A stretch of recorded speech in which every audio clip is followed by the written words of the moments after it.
ku kasihi Engkau Tuhan. Tiada janji seperti yang ada padamu. Dan bersorakkan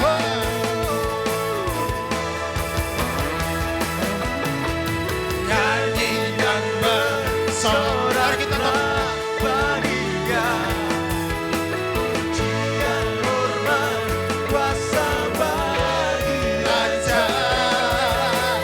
Gunung tunduk, laut bergelora, mendengar nama.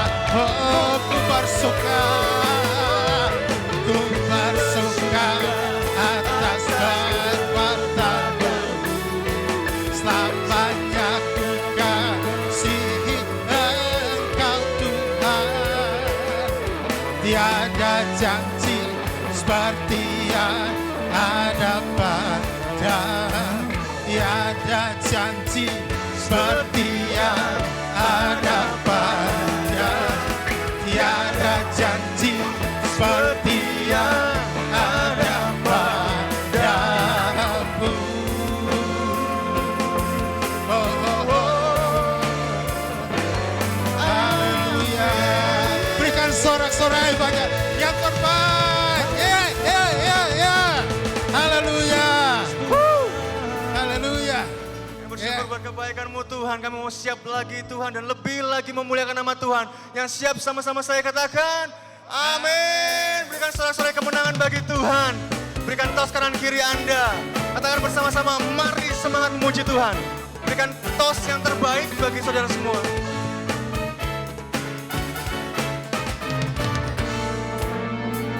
Mari dengan segenap hati dengan iman katakan, Allah turut bekerja di dalam segala perkara untuk mendatangkan kebaikan bagi yang mengasihi Dia. Saat lewati gunung dan lembah, ku takkan takut bahaya. Amin. Penyertaannya ku rasakan di sepanjang jalan hidupku. Sama-sama katakan, suami abang, ku datang dan memuji Dia.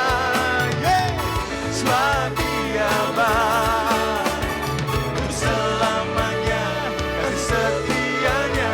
Puji Yesus, sebab Dia baik. Amin. Dengan segenap iman sama-sama katakan, ku tahu Allah turut bekerja di dalam segala perkara untuk mendatangkan kebaikan bagi yang mengasihi Dia. Saat lewati gunung dan lembah, ku takkan takut bahaya. Penyertaannya, sepanjang jalan hidupku. Mari siap, ku angkat tangan memuji Dia. Sebab Dia baik, untuk selamanya kasih setianya. Puji Yesus dengan ucapan syukur sama-sama katakan, sebab Dia baik. Amin, amin Tuhan. Sebab Dia baik, untuk selamanya kasih setianya. Puji Yesus, sebab Dia baik. Roma 8 ayat 28 mengatakan, sebab kita tahu bahwa Allah turut bekerja untuk mendatangkan kebaikan bagi setiap kita yang mengasihi Tuhan. Amin. Siapa di tempat ini yang mengasihi Tuhan lebih dari segalanya, boleh lambaikan tangan. Berikan sorak-sorai kemenangan bagi Yesus Kristus Tuhan. Haleluya. Kami bersyukur Tuhan buat kebaikan-Mu. Engkau menyertai setiap kehidupan kami semua Tuhan Yesus. Amin.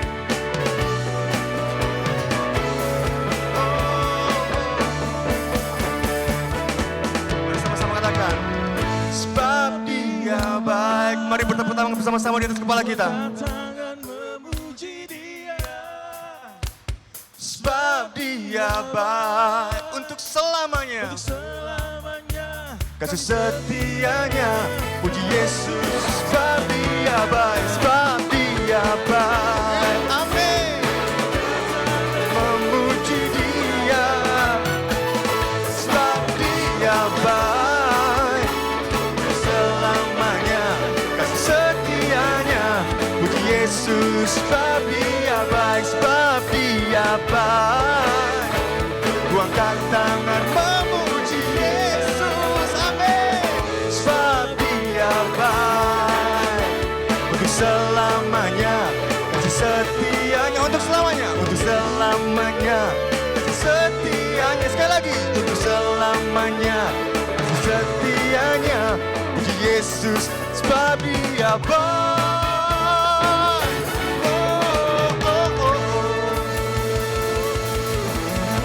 Haleluya, haleluya, haleluya. Halo, shalom, Agape Church Samarinda. Masih semangat memuji muliakan nama Tuhan, amin. Saya mau dengar suara kaum pria, mana suaranya? Haleluya, ini adalah harinya kita semua. Harinya Tuhan, terlebih khusus kaum pria. Karena hari ini, pagi hari ini kita bersama-sama beribadah merayakan Harnas kaum pria GSJA. Wow, berikan sorak-sorai kemenangan bagi kita semua. Kita yakin dan percaya, saya mau melihat siapa yang biasanya rajin datang kaum pria, boleh angkat tangannya.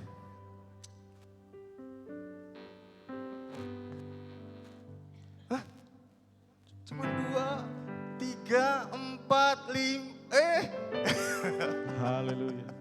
Ya, wah, ini makanya, ini cuma 5, 6, mungkin dari 100 jemaat di tempat ini cuma 5, 10. Nah, kita berdoa. Dan yang rajin, ayo sebelum lagu ini dimulai, tepok kanan kirinya yang belum pernah datang atau jarang datang. Ayo datang kaum pria, ayo datang kaum pria. Kaum pria ini kita bisa bertumbuh bersama, keluarga muda bisa bertumbuh bersama. Ayo, ayo, yang lain ayo. Ibu-ibu kaum wanita juga yang melihat suaminya belum ikut kaum pria, ayo disenggol. Senggol, jangan senggol bacok ya, senggol sayang. Ayo papi, papa, dedi, ayo ikut kaum pria. Ini contoh-contoh orang yang ikut kaum pria, contoh-contoh ikut orang kaum pria, berikan tepuk tangan paling meriah. Om Simon hari ini perdana sebagai worship leader, wow luar biasa sekali. Dan kita yakin dan percaya, lagu ini mengatakan jangan lelah bekerja di ladangnya Tuhan. Yang rajin ikut kaum pria, apakah lelah ngikut kaum pria Pak Anton? Enggak ya, semua untuk hormat kemuliaan nama Tuhan, amin. Semua jangan lelah bekerja di ladangnya Tuhan, amen. Karena Tuhan sediakan segala sesuatunya, amin.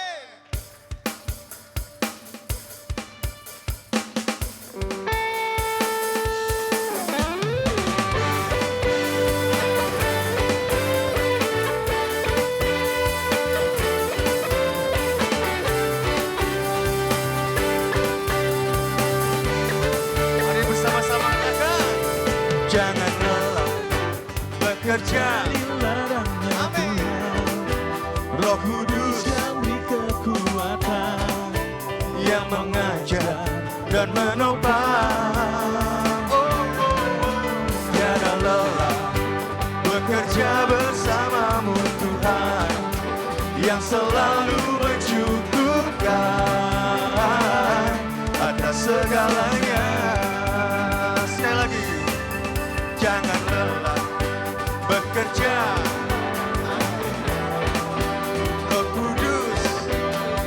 Roh Kudus yang kasih kekuatan kita semua dan menopang. Tiada lelah, amin. Ini doa kami Tuhan, ini pengharapan kami, iman kami di dalam-Mu Yesus.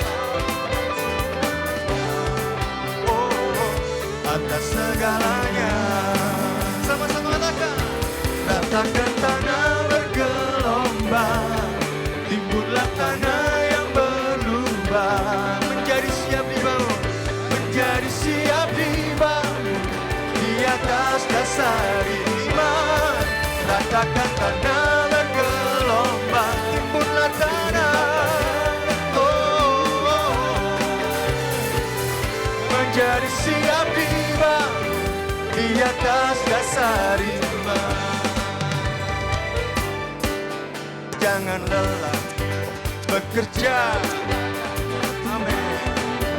Roh Kudus yang beri kekuatan, kekuatan yang mengajar dan menopang. Kami takkan lelah, oh, yang selalu mencukupkan atas segala. Mari bergoyang lebih lagi, bertepuk tangan bagi Tuhan. Angkat tanganmu tinggi, katakan.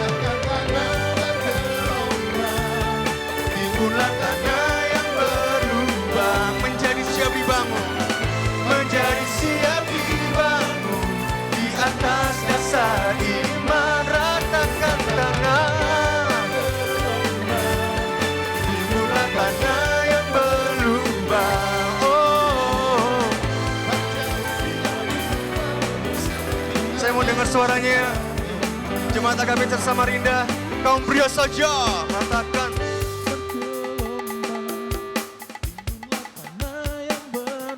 Amin. Terjadi sesuai dengan imanmu. Sekarang kaum wanita saja, mari katakan. Bergelombang. Amin, amin. Dan mari bersama-sama segenap hati kita katakan. Di atas dasar iman, oh, ratakan tanah bergelombang, timbunlah tanah yang berlubang, menjadi siap dibangun di atas dasar iman. Ratakan tanah bergelombang, timbunlah tanah yang berlubang, oh, menjadi siap dibangun di atas dasar iman. Menjadi siap dibangun, menjadi siap dibangun, menjadi siap dibangun, menjadi siap dibangun di atas dasar iman. Amin. Oh, oh. Haleluya, berikan sorak kemenangan bagi Yesus Kristus Tuhan. Haleluya. Silakan duduk Bapak Ibu Saudara. Mari kita siapkan hati kita untuk diisi oleh kebenaran firman Tuhan. Kami bersyukur Tuhan buat anugerah-Mu Tuhan. Buat kasih setia-Mu Tuhan.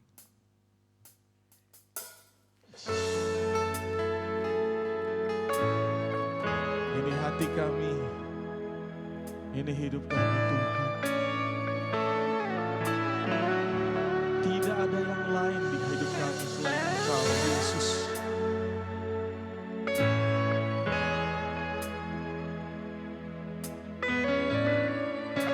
Mari semua jemaat Tuhan.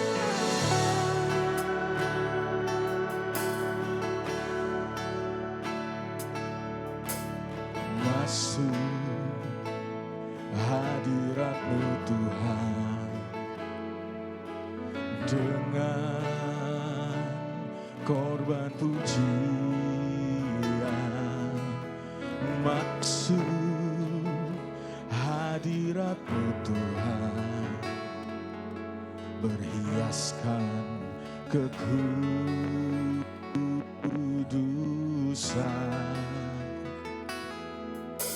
Di hadapan hadirat-Mu Tuhan, ku rasakan kedamaian. Di hadapan hadirat-Mu Tuhan, ku dapat keagungan.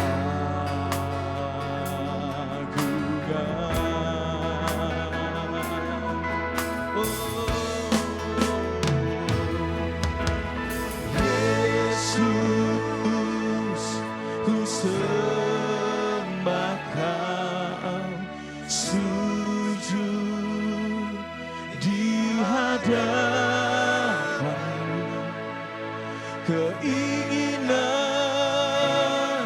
dalam hidupku hanya untuk menyembah-Mu. Sekali sebagai doa kita, sebagai ucapan syukur kita.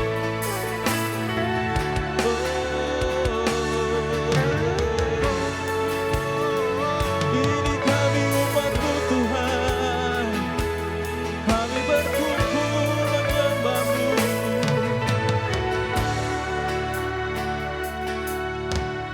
Masuk hadirat-Mu Tuhan,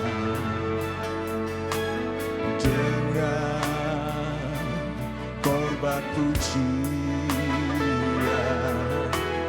Masuk hadirat-Mu Tuhan, berhiaskan kekudusan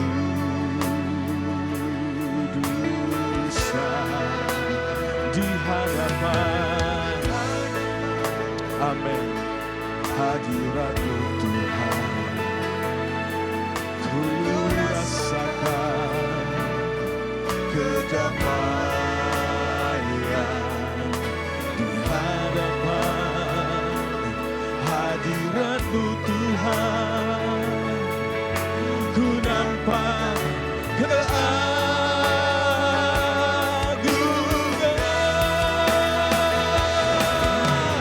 Yesus, ku sembah Kau, sujud di hadapan-Mu. Keinginan dalam hidupku hanya untuk menyembah-Mu. Oh Yesus, Yesus, ku sembah Kau, sujud di hadapan-Mu. Keinginan dalam hidupku hanya untuk menyembah-Mu.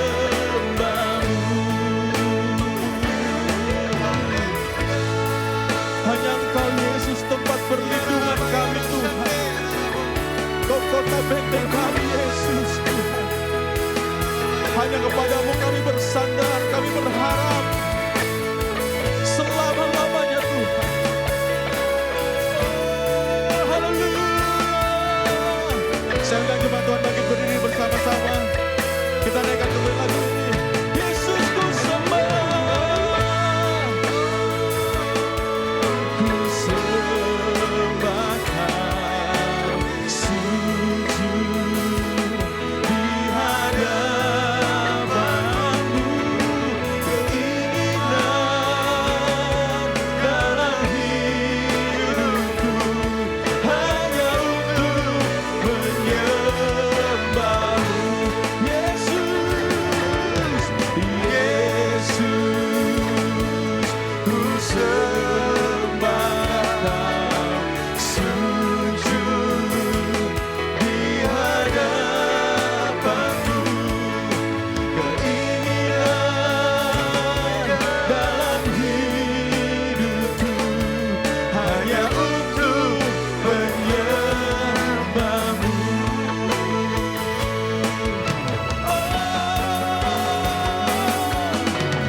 Yesus, ku sembah Kau, sujud di hadapan-Mu. Keinginan dalam hidupku hanya untuk menyembah-Mu. Sekali lagi sama-sama katakan, Yesus, ku sembah Kau, sujud di hadapan-Mu. Keinginan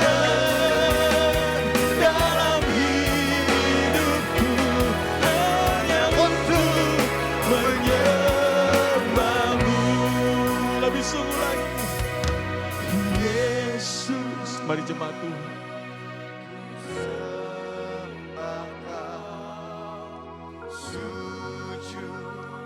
Heranabaya shandere bekari.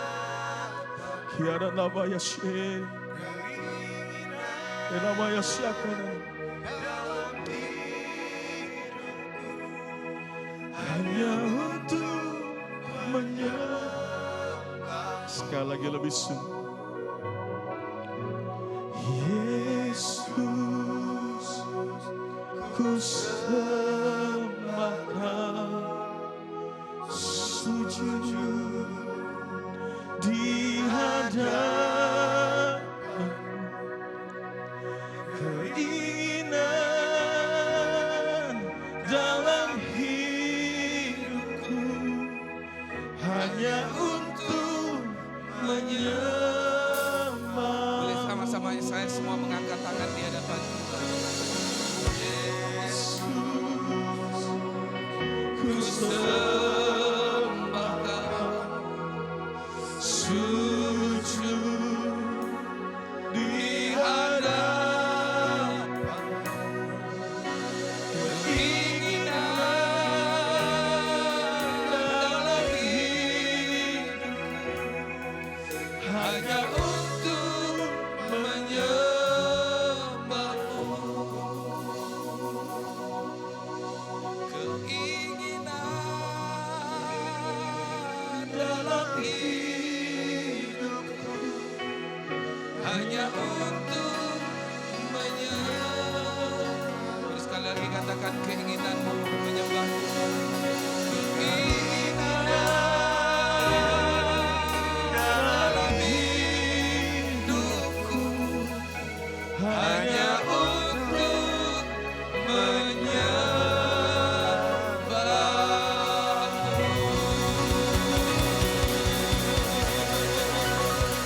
Boleh sekali lagi tepuk tangan yang paling dahsyat buat Tuhan kita. Haleluya, haleluya. Terima kasih Tuhan, kami bersyukur. Dan kami percaya bahwa Engkau hadir di tengah-tengah ibadah kami. Saat yang istimewa kami ada di hadirat Tuhan. Menyembah Engkau, menikmati kasih Tuhan, menikmati lawatan Tuhan pagi hari ini. Tuhan, bila sebentar kami akan duduk diam mendengarkan firman-Mu. Berbicaralah kepada kami. Terima kasih buat hamba-Mu yang Tuhan sudah persiapkan untuk memberkati kami hari ini Tuhan. Hamba berdoa setiap telinga yang mendengar firman Tuhan akan beroleh kasih karunia Allah. Waktu yang indah ini kami persembahkan yang terbaik untuk Tuhan. Dan kami percaya kami akan dilawat dan diberkati oleh Tuhan. Kami mengucap syukur dan biarlah segala hormat kemuliaan bagi nama Tuhan. Dalam nama Yesus kami berdoa. Haleluya. Sama-sama kita berkata amin. Boleh kasih tepuk tangan dulu sekali lagi yang meriah buat Tuhan. Dan sebelum duduk boleh lampu dinyalakan dan saudara boleh lihat kiri kanan saudara. Buka masker sejenak lalu kasih senyum yang terbaik saudara-saudara ya. Semua minimal kepada 7 orang, saudara kata 7 orang ya hitung. Haleluya, puji Tuhan. Ya silakan duduk tempo puji dan silakan duduk jemaat Tuhan. Shalom semuanya. Apa kabar hari ini? Kita semangat terus mengiring Tuhan, melayani Tuhan. Bapak Ibu diberkati Tuhan, hari ini adalah hari Nasional Kaum Pria. Hari ini Gereja Sidang Jemaat Allah Agape Church Samarinda merayakan Hari Nasional Kaum Pria. Dan kita akan dilayani hari ini oleh seorang hamba Tuhan yang luar biasa. Beliau pernah menjabat sebagai pengurus pusat, ya, Badan Pengurus Pusat di GSIA sebagai bendahara umum selama 2 periode. Selama waktu yang cukup lama beliau memimpin STT Satya Bakti Malang dan saudara-saudara. Dan beliau sekarang bersama dengan istrinya Ibu Esther menggembalakan sebuah sidang yang sedang bertumbuh di Denpasar, Bali, GSIA Rehoboth. Nah, beliau dikaruniai 2 orang anak, Ayu dan Bagus. Nah, karena wanita Ayu dan laki-laki Bagus, ya, Ayu dan Bagus, dan mereka orang-orang yang luar biasa. Dan beliau sampai hari ini masih sebagai seorang akademisi juga yang mengajar, menyiapkan sudah ratusan hamba-hamba Tuhan. Termasuk saya adalah salah satu anak rohani beliau. Nah, mari kita sambut dengan luar biasa Bapak Pendeta Dr. Gatot Budiono.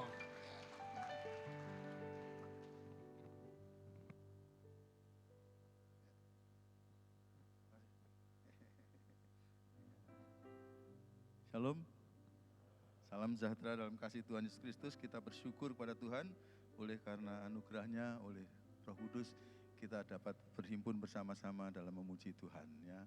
Saudara-saudara sekalian, terima kasih Pak Samuel Darmanto yang sudah memberikan kesempatan buat saya menikmati hadirat Tuhan dalam ibadah ini sekaligus menyampaikan firman Tuhan. Dan sebelum saya sampaikan firman Tuhan, lebih dahulu saya ingin mengucapkan selamat beribadah kepada semua saudara-saudara dan secara khusus selamat merayakan Hari Nasional Kaum Pria bagi semua yang diciptakan sebagai pria di sini ya. Kiranya Tuhan akan menjadikan saudara-saudara adalah seorang pria yang berintegritas sesuai dengan kerinduan gereja kita. Ya, saya sudah berjumpa dengan beberapa kaum pria kemarin dalam pertemuan pagi sampai sore, dan hari ini kita akan merenungkan kebenaran firman Tuhan. Ya. Memang benar Pak Samuel Darmanto telah menjadi teman dekat, dan saya senang setiap kali melihat orang-orang yang berada di bawah pengaruh dalam hidup saya, akhirnya mereka dibuat oleh Tuhan menjadi orang-orang yang berhasil melayani Tuhan.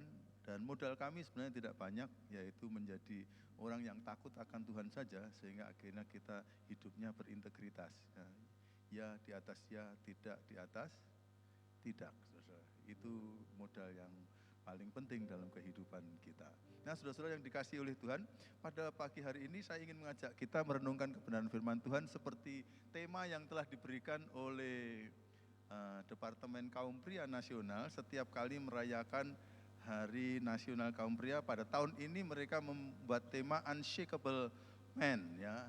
Unshakable, di shake itu kan digoncang-goncang, digoyang-goyang. Berarti kalau unshakable berarti orang laki-laki yang tidak dapat digoyang atau digoncangkan.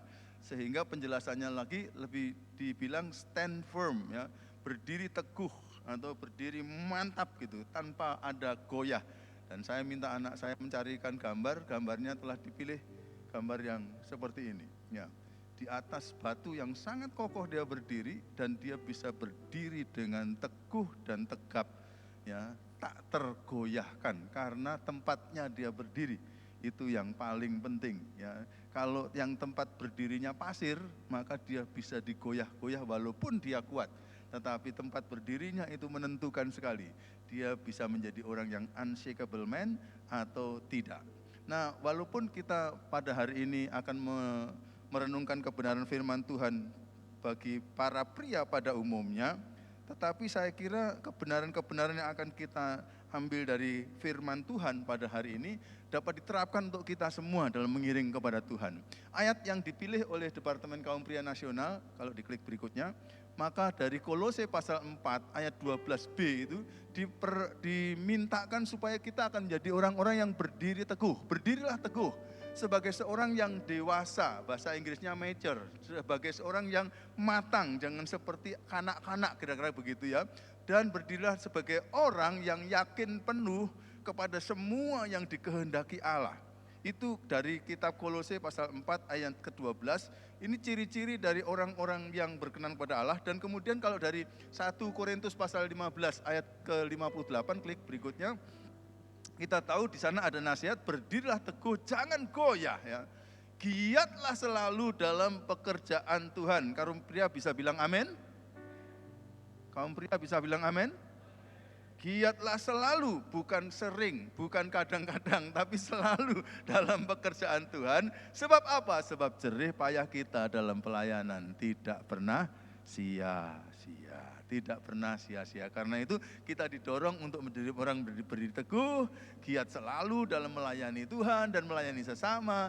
Karena dalam persekutuan kita dengan Tuhan, jerih payah kita tidak sia-sia. Biasanya cara kita untuk melihat tema itu lebih baik kalau kita melihat contoh hidup orang. Dan pada hari ini saya ingin mengajak saudara-saudara untuk merenungkan kebenaran firman Tuhan. Dan sebenarnya nanti kita akan fokuskan renungan kita kepada seorang. Dan orang ini sebenarnya kalau Alkitab katakan dia disebut sebagai orang yang berkenan kepada Allah. Orang yang hidup berkenan di hati Allah. Ini adalah istilah Alkitab yang diberikan oleh penulis untuk orang ini. Dan kalau saya seandainya ditanyai oleh orang atau ditanyai oleh Tuhan, kamu mau jadi orang yang kalau diberi judul gitu kira-kira di nisanmu nanti apa? Saya suka juga ini, seorang yang berkenan di hati Allah ya. Saya tidak tahu kaum pria di sini apakah mau nanti di nisannya ditulis, inilah di sini telah dimakamkan seorang yang hidupnya berkenan di hati Allah. Saya kira tidak ada gelar yang lebih hebat daripada itu. Karena kita diciptakan oleh Dia, kita mesti hidup bagi Dia, kan begitu kan? Kira-kira orang yang membuat apa ini? Apa namanya ini? Mimbar ini, ya dia pasti punya tujuan untuk dia membuat mimbar ini. Nah, kalau mimbar ini kita pakai untuk taruh Indomie dijual, bisa atau enggak? Bisa atau tidak? Bisa atau tidak? Bisa. Tapi kalau pembuatnya datang ke sini dan, lah kok dipakai untuk jual Indomie? Bukan untuk itu. Mohon maaf, kalau seandainya mimbar ini kita pakai untuk menaruh pakaian-pakaian kotor, pakaian-pakaian jorok, bisa atau tidak? Bisa. Tapi pembuatnya akan kecewa. Kenapa saya bikin mimbar seperti itu? Kok akhirnya dipakai untuk itu? Bukan untuk itu. Nah, saudara-saudara, masing-masing saudara dan saya diciptakan dengan tujuan. Karena itu tujuan yang terpenting, tanyakan kepada Dia. Engkau ciptakan saya untuk jadi apa? Untuk seperti apa? Supaya jangan sampai saudara sebenarnya diciptakan sebagai mimbar, tapi saudara pakai hidupmu untuk taruh pakaian jorok, pakaian kotor, pakaian berbau. Tapi mestinya dipakai untuk khotbah. Itu penting sekali untuk kehidupan saudara. Dan orang yang seperti itu adalah orang yang hidupnya berkenan kepada Allah. Nah, ini saya pakai sebagai tema oleh karena dalam bahasa Inggrisnya ya istilah ini sebenarnya a man gitu loh. A man ini benar-benar disebutkan seorang laki-laki itu, seorang pria yang hidup after his own heart, yang hidup mengikuti hatinya Allah sehingga dia akhirnya berkenan di hati Allah atau dekat dengan hati Allah. Dari mana judul ini berasal? Sebenarnya dari suatu rangkaian ayat, tetapi rangkaian ayat itu hanya saya ajak saudara-saudara untuk melihat 2 ayat saja, tapi ayat yang bagian pertama itu sebenarnya merupakan tragedi yang luar biasa. Coba dibukakan ayat itu, klik. Firman Tuhan kepada Samuel, kata Samuel kepada Saul, ya, Samuel kepada Saul, pada waktu Israel minta raja, Tuhan izinkan mereka boleh punya raja. Raja pertama adalah Saul. Dan kalau sudah baca Alkitab, maka Raja Saul itu orangnya, ya, perawakannya itu bagus luar biasa, ya, tingginya itu lebih daripada semua orang lain kata firman Tuhan. Lalu dia tampan, lalu dia pintar, dia berasal juga dari satu suku yang bagus gitu. Lalu kemudian dipilih oleh Tuhan jadi raja. Tetapi setiap kali Saul ini diminta Tuhan lakukan begini, selalu saja tidak tepat apa yang dilakukannya bagi Tuhan. Bahkan pada waktu itu dia sedang berperang, Tuhan minta supaya semua musuhnya dan binatang-binatangnya dihanguskan semua, ternaknya dihancurkan semua. Tapi dia pilih yang tambun-tambun untuk tidak dihancurkan, dibawa pulang gitu. Dan hal ini tidak menyukakan hati Tuhan. Dan karena dia berulang-ulang kali terus-menerus melanggar kepada Tuhan, tidak taat kepada Tuhan, akhirnya Tuhan harus mengatakan kata-kata ini melalui Samuel kepada Saul. Kata Samuel kepada Saul, perbuatanmu itu bodoh, kamu enggak taat itu bodoh. Engkau tidak mengikuti perintah Tuhan Allahmu yang diperintahkannya kepadamu. Sebab sedianya, plan A-nya, ya, rencana yang paling efektif sebenarnya adalah Tuhan mau mengokohkan kerajaanmu atas orang Israel untuk selama-lamanya. Sebenarnya kamu ini mau dijadikan dinasti. Dan dinastinya bukan hanya sampai 7 turunan, 15 turunan, sampai selama-lamanya. Waduh, saudara, ini berkat yang luar biasa. Kalau saudara dan saya bisa dapat berkat dari Tuhan seperti itu, kita dari orang biasa dijadikan raja, dan keturunan kita sampai akhir zaman jadi raja, itu kan berkat luar biasa. Tapi gara-gara hidup yang amburadul, maka Tuhan akhirnya ambil berkat itu. Ini makanya namanya klik tragedi menurut saya. Klik tragedi menurut saya. Klik tragedi menurut saya. Ini namanya tragedi, kecelakaan yang paling mengerikan. Cobalah kalau saudara diberitahu, kamu akan sajikan orang hebat dan berhasil terkenal di dunia. Sampai keturunan. Para pria, hati-hati. Kalau tidak taat kepada Tuhan, jangan-jangan rencana yang sehebat itu akan hilang dari kita. Dan menariknya, berkat itu diambil dari orang yang sedianya mau diberi berkat itu. Lalu diberikan kepada seorang yang sebenarnya menurut pemandangan manusia enggak sehebat orang itu. Orang ini orang biasa. Dan kemudian diberi berkat itu kepada dia. Klik yang berikutnya, ayat selanjutnya mengatakan apa? Tetapi sekarang kerajaanmu tidak akan tetap, Saul. Tuhan telah memilih, coba kita baca 1, 2, 3. Seorang yang berkenan di hatinya. Dan Tuhan telah menunjuk dia menjadi raja atas Israel, atas umatnya. Karena engkau tidak mengikuti apa yang diperintahkan Tuhan kepadamu. Jadi dari ayat ini, Daud diberi gelar, klik seorang yang berkenan, klik di hati Allah. A man after his own heart. Siapa Daud? Pada waktu dipanggil, Samuel datang ke rumahnya papahnya Daud, Isai namanya.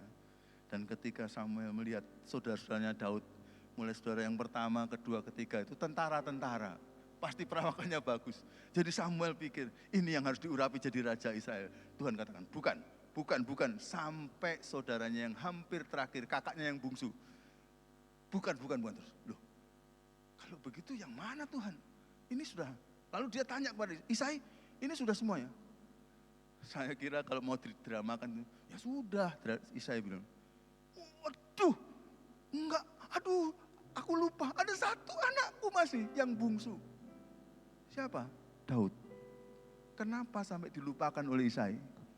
Penggembala di Israel sana, karena Israel itu tanahnya tidak seperti Indonesia, di mana saja ada rumput, kata penyanyi dulu, tongkat kayu dan batu jadi tanaman. Yang tua-tua yang bisa ngomong itu ya, karena itu nyanyian lama kan. Jadi yang muda-muda nggak tahu, tongkat kayu, tongkat dilepas itu di tanah bisa jadi tanaman. Ini tanahnya kita itu subur minta ampun. Kalau di sana tidak di semua tempat ada padang rumput, sehingga kadang-kadang para penggembala dan gembala-gembala di sana pada zaman dahulu itu biasanya dombanya tidak hanya 1, 2, tapi biasanya 100 atau 200 begitu.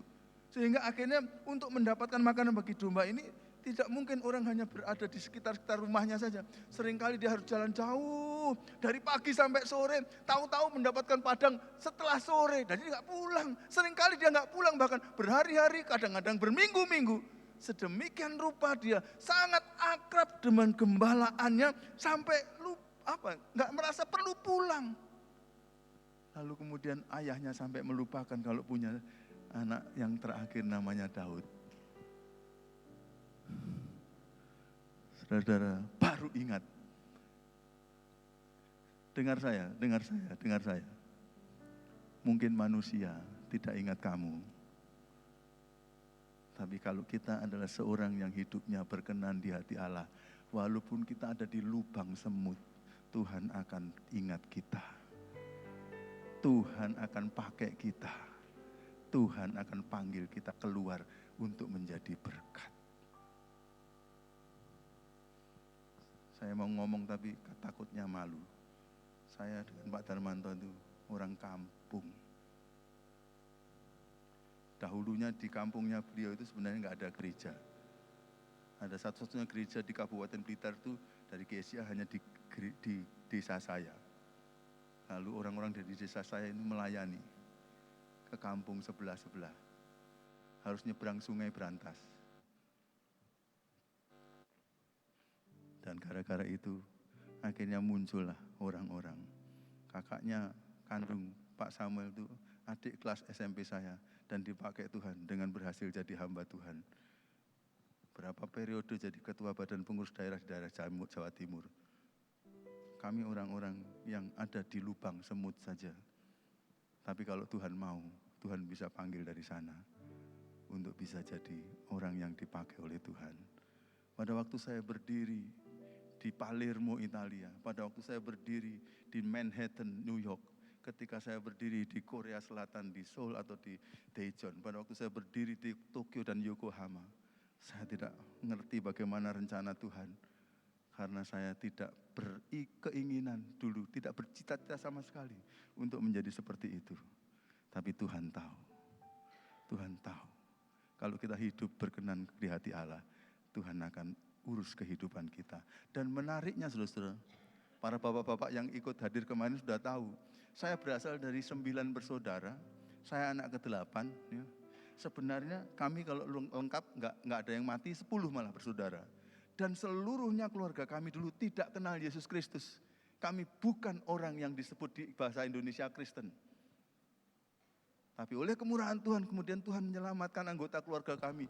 Pertama-tama dari yang sederhana, yaitu keponakan saya dulu yang umur 8 tahun.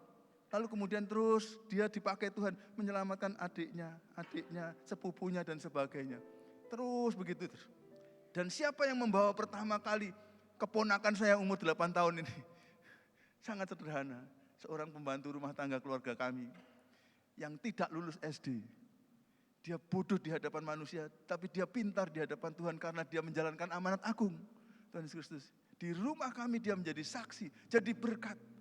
Dan dia bisa sampai mempengaruhi keponakan saya untuk kemudian ingin ikut sekolah minggu karena dikasih cerita tentang Yesus. Lalu dia ingin ikut ke sekolah minggu dan gara-gara itu lalu akhirnya keponakan saya satu ke sekolah minggu. Kenapa dia sudah dapat cerita Yesus dari mbak itu kok masih pengen sekolah minggu? Karena dia katakan ini kan yang cerita tentang Yesus itu bagus sekali, tapi yang menceritakan kok bukan tukang cerita. Maksudnya tukang cerita itu guru sekolah minggu gitu. Jadi ketika dia pikir gitu, alangkah baiknya kalau saya bisa dengar dari yang tukang cerita, yaitu guru sekolah minggu. Akhirnya dia ingin ikut sekolah minggu. Mbak, saya ingin ikut sekolah minggu. Mbaknya bilang, saya enggak berani. Tanya mamahmu dulu, boleh atau enggak. Tanya ibunya, ternyata ibunya pikir begini. Waktu dia sudah jadi Kristen saya tanya, kok dulu kok enggak dilarang anaknya sekolah minggu? Nah, tak pikir aku punya 3 anak, bapaknya tugas luar, enggak pernah pulang. Jadi saya pikir kalau pada hari Minggu ada 1 yang ikut mbak, kan agak ringan gitu katanya. Karena anaknya 3, 1 ikut mbak kan agak ringan gitu. Katanya dia gitu. Tahu-tahu waktu dia ikut sekolah minggu, ketika dia pulang, saudara, ternyata dia kumpulkan adik-adiknya dan sepupu-sepupuannya. Cerita di sekolah minggu, diulang lagi di situ. Kalau ada guru sekolah minggu di sini hati-hatilah kalau cerita ya. Karena nanti jangan-jangan muridmu akan mengulang di rumah gitu. Kalau ada kelirunya bahaya sekali ya. Lalu dia mengulang cerita itu dan adik-adiknya katanya sudah jadi anak Tuhan. Nanti waktu itu saya tanyai, kenapa? Nah, karena juga ingin ikut mendengarkan cerita Yesus yang bagus itu dari tukang ceritanya lah gitu. Kalau kakak saya itu kayak kan bukan tukang cerita. Akhirnya satu jadi anak sekolah minggu. Dalam 2 tahun seluruh keponakan saya dibabat jadi murid sekolah minggu.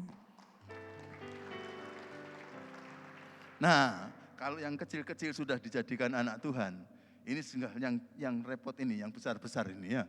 Saya bersaudara dengan ayah ibu saya, bagaimana ceritanya? Tuhan berkemurahan kepada kami. Bagaimanapun juga yang sudah diselamatkan oleh Tuhan ini menjadi kesaksian yang baik buat kami. Dan sedikit demi sedikit dengan kerjasama orang-orang Kristen di kampung saya menjadi saksi bagi keluarga kami.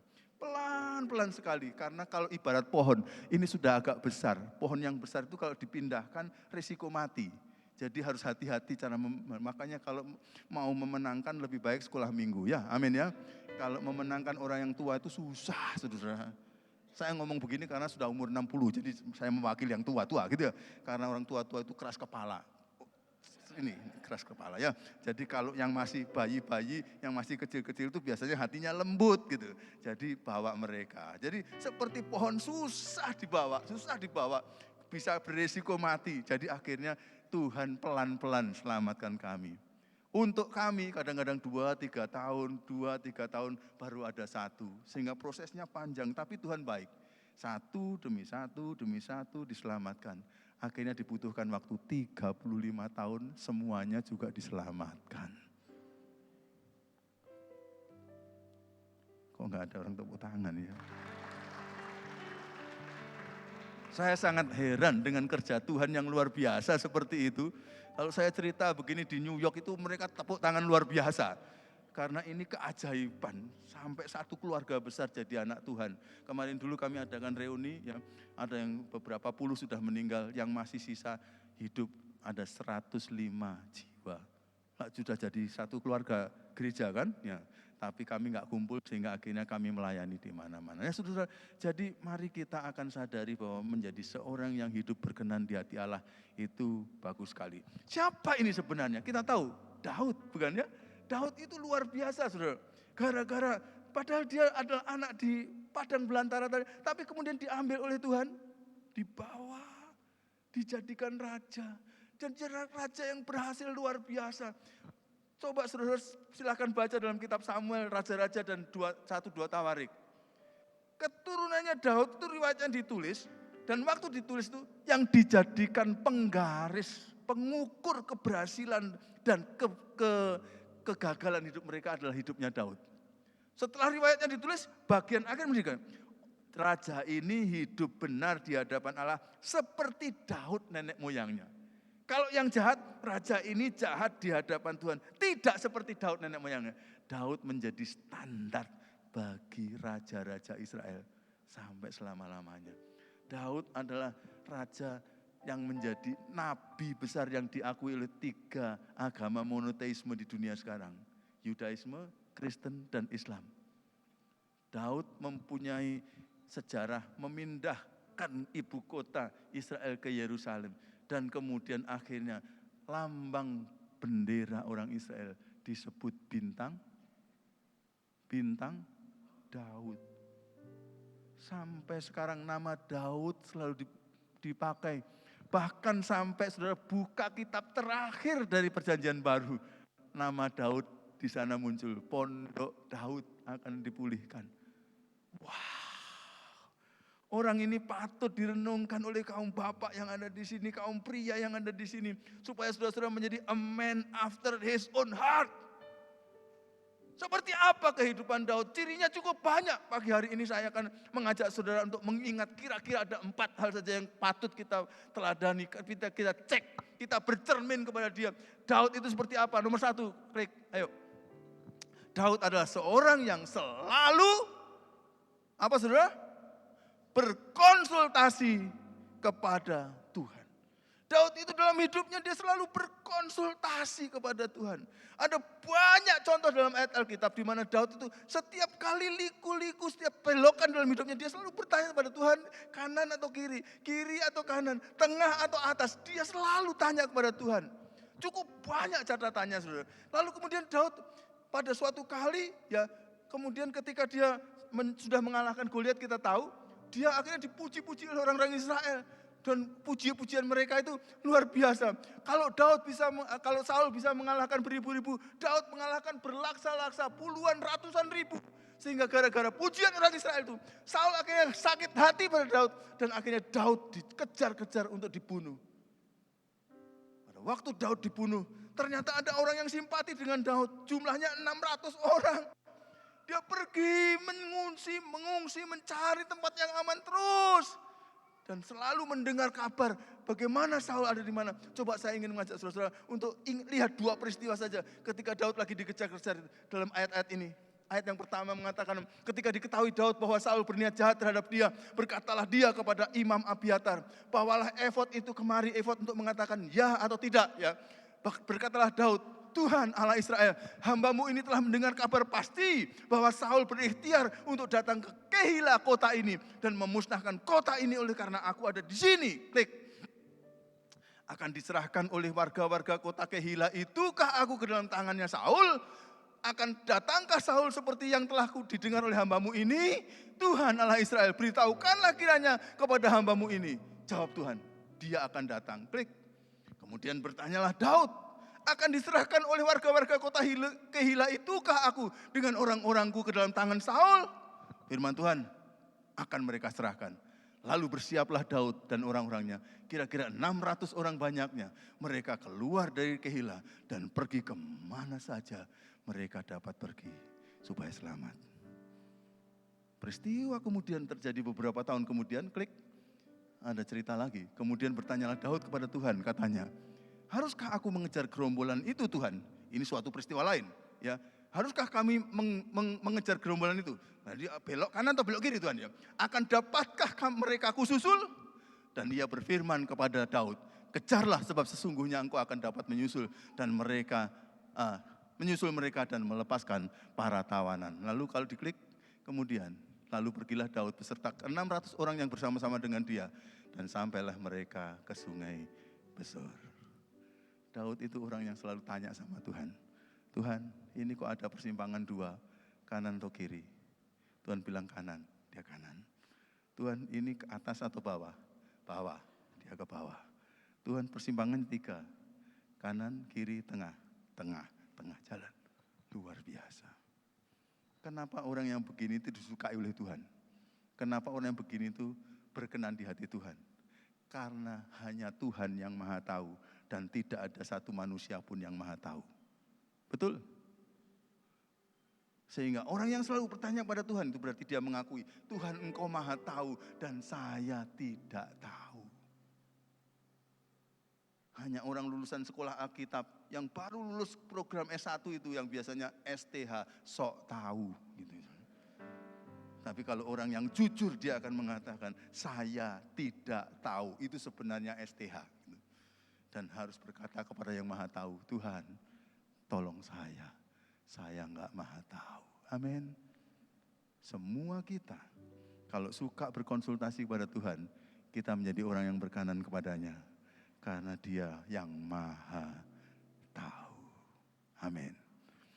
Wow, dalam hidup cukup banyak saudara, saat-saat di mana saya bisa bercerita mengenai bertanya pada Tuhan. Tapi sebenarnya Tuhan pernah memanggil saya. Pada waktu saya mau tamat SMA, ada suara yang sangat jelas. Gadut, setelah ini kamu masuk sekolah Alkitab, kamu menjadi hamba Tuhan. Tuhan, saya jawab, sudah cukup lama saya berusaha bersaksi kepada orang tua dan kakak-kakak saya, agar supaya saya bisa menjadi orang yang menyenangkan mereka, lalu mereka akan tertarik untuk saya omongi, ikut Yesus gitu.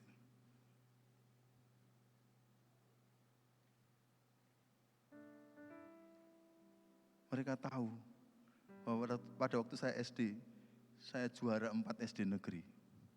Waktu saya SMP, di SMP yang cukup bagus itu, ya, SMP yang paling bagus di kecamatan kami, ya, 3 kelas, saya selalu jadi juara. Waktu SMA, saya sekolah di SMA, masuk ke sekolah itu yang mendaftar 1.287, yang diterima 81, dan saya masuk di situ. Selama di SMA, saya tidak perlu dibayari oleh orang tua saya, karena Yayasan Putri Remaja Indonesia membayari kos saya, membayari transport saya, membayari sekolah saya, membayari semuanya dicukupi. Waktu itu, super semarnya Pak Harto hanya membayari 5.000 per siswa. Saya bisa mendapatkan 12.500 dari Yayasan Putri Remaja Indonesia. Tuhan, saya cukup berhasil. Masa saya kemudian harus jadi hamba Tuhan? Notabene, pendeta di kampung saya itu hidupnya pas-pasan. Orang tua saya hidupnya berkelebihan. Saya kira ini akan menjadi sulit Tuhan untuk meyakinkan orang tua saya bahwa mereka harus percaya kepada Yesus. Kenapa? Karena anaknya mengambil keputusan yang paling bodoh. Prestasi belajarnya selalu bagus, tapi dia mau jadi orang melarat. Mau jadi orang yang hidup susah. Dan saya bergumul luar biasa. Akhirnya saya mengatakan, tidak Tuhan, tidak Tuhan. Saya ambil. Waktu itu bank ekspor impor memberikan tawaran kepada saya. Guru saya sendiri, kepala sekolah saya sendiri mau merekrut saya jadi guru di situ. Lalu saya dijadikan rebutan dengan BPSB dan BTP, ya, balai-balai pertanian. Saya cari dari Departemen Pertanian yang gajinya paling tinggi, Dinas Perkebunan. Saya diterima di Dinas Perkebunan. Wih, ditugaskan di Sampang, Madura. Dan di Sampang, Madura itu tempatnya sangat tidak bagus. Sampai kepala saya dapat rumah dinas itu enggak pernah ditempati. Lalu dia bilang, Gadot, kamu tempati tempat itu. Saya pegawai sangat baru dulu. Tapi apanya? Kosong sekali. Lalu dari tempat itu ke kantor, saya selalu melewati gereja yang selalu gedungnya dianiaya. Dipasang kaca hari ini, besok pecah. Pasang lagi, pecah lagi. Dan sementara saya lewati gereja yang dianiaya itu, tiap hari Tuhan berbicara, Gadot, kamu membangun karirmu. gerejaku menderita. Saya dipanggil Tuhan di tengah-tengah gambaran tentang penderitaan gereja. Saya nggak kuat. Malam itu di tempat di mana saya tinggal, di rumah dinas kepala saya yang tidak pernah ditempati karena dia nggak mau di situ. Dia selalu pulang ke Surabaya. Saya berdoa pada Tuhan.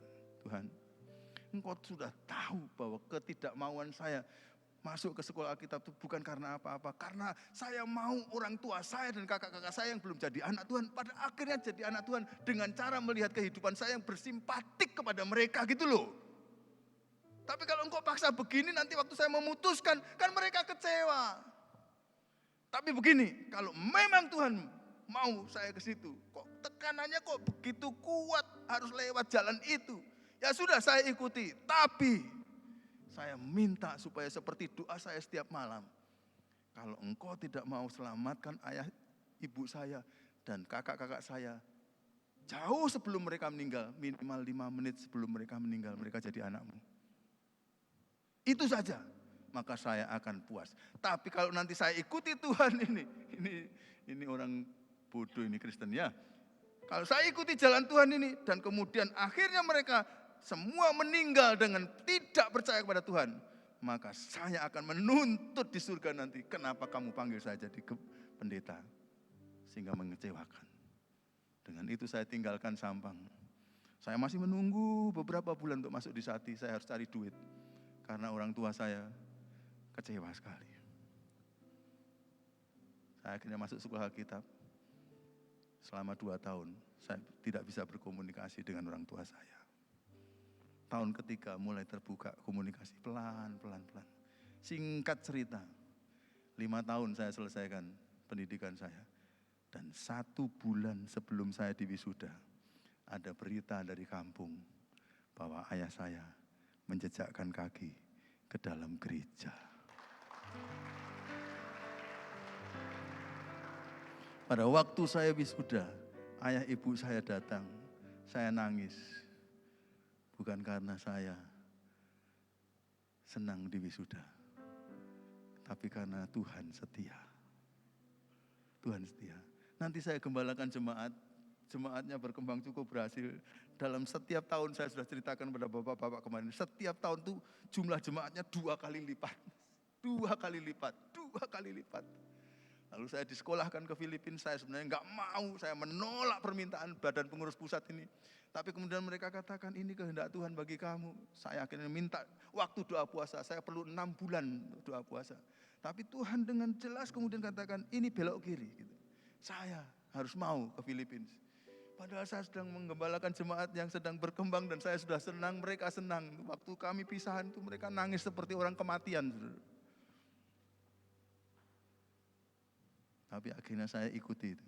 Saya ada di Filipina, 1,5 tahun kemudian dapat surat dari kakak saya yang nomor 1 bahwa sesuatu terjadi pada hidupnya dan kemudian dia bertobat kepada Tuhan, jadi anak Tuhan. Dari cerita hidup saya kayaknya saudara mengenal saya bahwa saya orang yang tidak gampang taat. Tapi saya heran dengan Tuhan. Setiap kali akhirnya dia berbisik saya taati, kok selalu ditunjukkan ini betul, ini betul, ini betul, ini betul, ini betul, ini betul, ini betul. Dan sejak saat itu saya katakan Tuhan, kalau saya melenceng sedikit saja dari rencanamu, tolong kembalikan saya ke rencanamu. Karena tidak ada yang lebih baik daripada berada di rencana Tuhan. Sekarang saya menoleh ke belakang dan saya pikir-pikir, andai kata saya dulu terus meniti karir di pertanian, kira-kira hari ini saya jadi apa? Kayaknya paling mentok saya jadi menteri pertanian.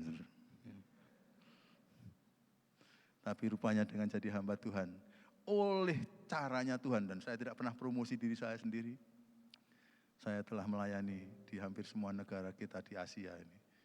Saya telah melayani di Amerika beberapa, dari timur sampai ke barat. Saya melayani ke beberapa di Eropa, yang belum tinggal Afrika saja.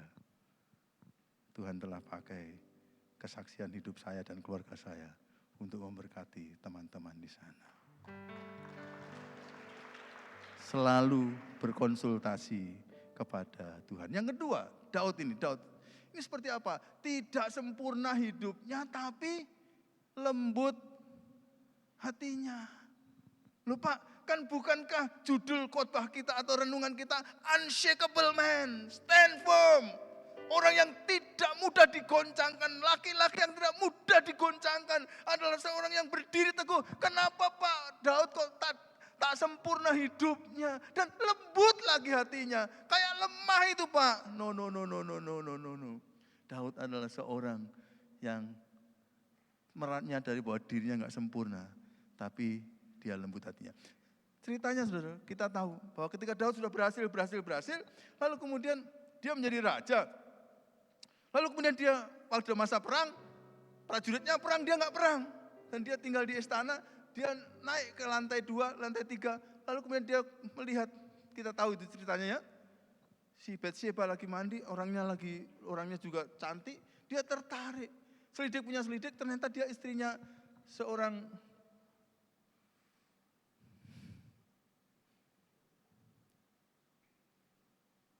tentara.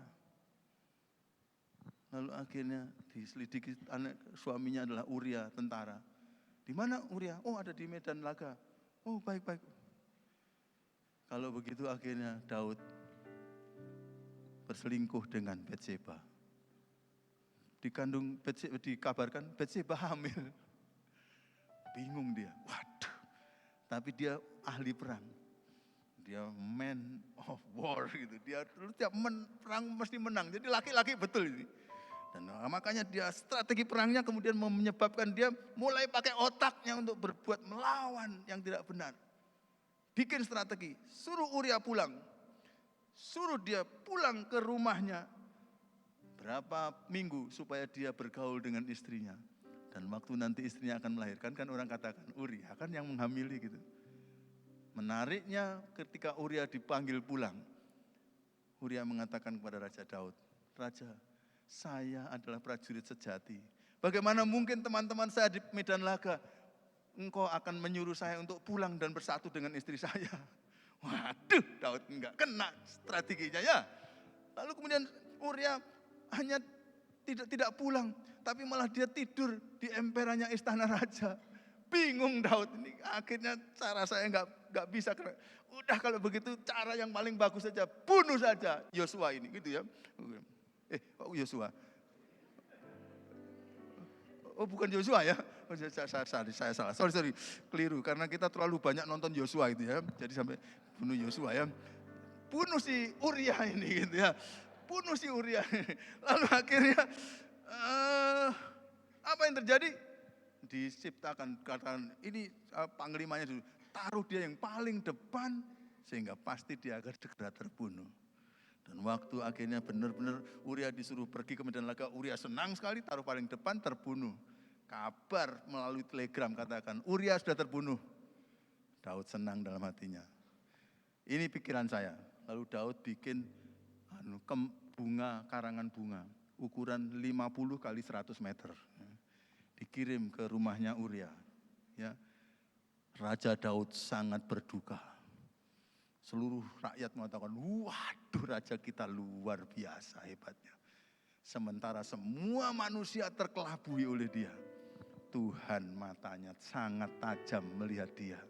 Tuhan utus nabinya Nabi Nathan. Nabi Nathan datang kepada Daud.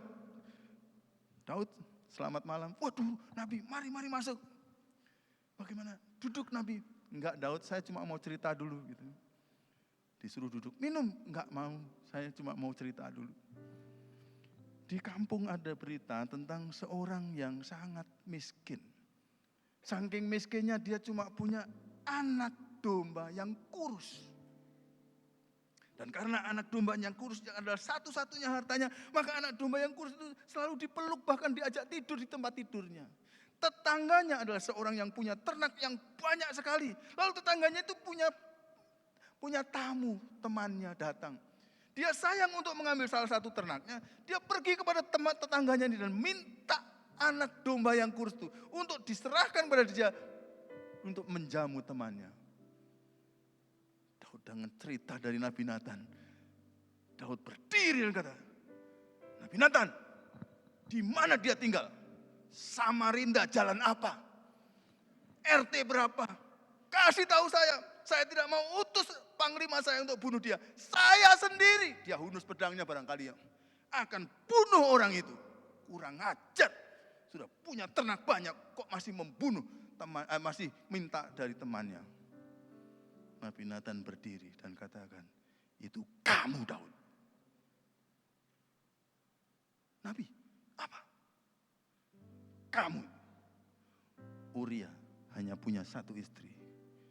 Kamu ambil dari dia. Yang mendampingi kamu lebih dari satu istri. Ketika Daud, sang ahli perang, orang yang banyak berperang, pasti dia manly banget. Ya, diingatkan oleh Nabi Nathan, dia tersungkur di kaki Nabi Nathan. Dia pegang kaki Nabi Nathan. Nabi, apakah masih ada pengampunan buat saya? Mazmur 51 dikarang oleh Daud ketika dia jatuh dalam dosa itu. Dan mengatakan pelanggarannya. Di Mazmur 51 itu ada rahasia yang luar biasa. Saudara. Ada 4 kata bahasa Ibrani yang dipakai, diborong oleh Daud untuk dipakai di Mazmur ini. Mazmur permintaan maaf, permintaan ampun. 4 kata itu kalau diterjemahkan pelanggaran, dosa, kesalahan, kejahatan. Dan Daud menganggap 4 kata itu memborong semua hidupnya yang bersalah di hadapan Tuhan. Jadi penyesalannya sangat sungguh-sungguh. Tuhan, saya bersalah. Dan akhirnya Tuhan ampuni dia. Kadang-kadang laki-laki malu untuk menunjukkan bahwa dia sebenarnya juga ada salahnya. Tapi laki-laki sejati justru laki-laki yang mau mengakui ketika dia salah. Kalau dia salah dan tidak mengakui, bukan laki-laki itu. Karena tidak berani mengakui. Tapi kalau benar-benar berani mengakui, dia laki-laki sejati. Harus mengakui. Ini orang yang berkenan di hati Allah. Tidak sempurna hidupnya, tapi lembut hatinya. Di Alkitab ada banyak contoh orang seperti ini. Contohnya Saul sendiri dan dibandingkan dengan Daud. Murid-murid Tuhan Yesus, ada 2 orang yang cukup sering ditulis namanya. Yang satu namanya Yudas Iskariot. Yudas Iskariot pernah salah. Tapi Yudas Iskariot sebenarnya pada waktu masuk jadi rombongan murid Yesus lumayan loh. Apa? Ditunjuk Yesus jadi bendahara. Orang kalau ditunjuk jadi bendahara biasanya lumayan itu, orang yang bagus itu. Tapi tiap kali dia salah, diingatkan Yesus, keraskan hati. Tiap salah, diingatkan Yesus, keraskan hati. Beda dengan satu orang yang bolak-balik salah. Namanya Petrus. Tiap kali salah, diingatkan Yesus, dia lembut hatinya. Tiap kali salah, diingatkan Yesus, lembut hatinya. Orang yang sebenarnya ngomong bahasa Yunani atau bahasa Inggrisnya itu agak terpatah-patah ini dipakai Tuhan menjadi figur dunia. Waktu saya ke Vatikan, saya kagum, orang kampung namanya Petrus, berasal dari daerah Galilea, Kapernaum sana. Patungnya besar sekali, ada di Vatikan sana. Yang satu patungnya Petrus, yang satu patungnya Paulus. Orang ini dimuliakan oleh Tuhan. Karena walaupun dia hidupnya tidak sempurna, tapi dia lembut hatinya. Moga-moga kita jadi orang yang kalau hidup kita nggak sempurna, lembutkan hati. Dan Tuhan akan memakai kita lebih-lebih lagi. Yang ketiga, walaupun dia tidak terus-menerus stres, walaupun dia selalu dipres. Daud itu kasihan loh sebenarnya menurut saya. Pada masa kecil, ini belum umur 17 tahun, dia sudah harus menggembalakan domba ayahnya di padang sana, sampai dilupakan oleh ayahnya sendiri. Lalu kemudian dia dipanggil ya, untuk melawan Goliat. Dia lawan Goliat, dia menang. Begitu dia menang, rakyat mengatakan kalau Saul mengalahkan beribu-ribu, Daud mengalahkan belak-selasa. Sejak saat itu Daud dikejar-kejar oleh Saul yang punya tentara untuk dibunuh. Hidupnya terus menderita, terus. Nanti Saul mati, baru kemudian dia secara resmi dia jadikan raja. Pada waktu dia jadi raja, anak kandungnya namanya Absalom. merongrong dan minta tahta. Aduh. Saudara kalau mau pilih Tuhan jadikan saudara, jangan punya riwayat hidup seperti Daud. Nggak enak, stres terus dia. Dan waktu Absalom merongrong tahtanya, itu adalah tantangan yang terberat. Kalau kemarin Saul itu, seandainya Daud mau melawan Saul, toh Saul itu tidak ada hubungan darah. Tapi kalau Absalom itu hubungan darahnya itu jelas, mungkin anak kandungnya. Jadi mau bunuh, ini anak kandung. Mau nggak bunuh, nggak sesuai kehendak Tuhan. Ini yang paling berat. Yang paling berat kalau orang tua sudah sampai di situ. Dan akhirnya dia stres berat. Coba kita baca Mazmur itu ketika dia stres. Ini bagus sekali untuk melihat cara kita mengatasi stres menurut Daud. Ya. Mazmur Daud ketika ia lari dari Absalom, anaknya. Ya Tuhan, betapa banyaknya lawanku. Banyak orang yang bangkit menyerang aku. Saudara-saudara, kalau saudara lihat ya, dalam sejarahnya, waktu itu yang ikut Absalom itu sebenarnya cuma sedikit orang.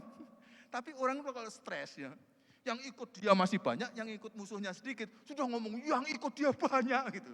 Itu orang stres itu ya. Amin. Yang stres itu benar. Dan masalah sedikit, tapi ngomongnya gak ada di Samarinda itu orang yang menderita seperti saya. Itu kadang-kadang karena stres itu. Banyak orang yang bangkit menyerang aku. Banyak orang yang berkata tentang aku. Baginya tidak ada pertolongan daripada Allah. Ketika dia melihat samping-sampingnya, dia nggak pernah bisa tidur. Tapi untung ada ayat yang keempat mengatakan, tetapi engkau Tuhan. Nah ini caranya mengatasi stres.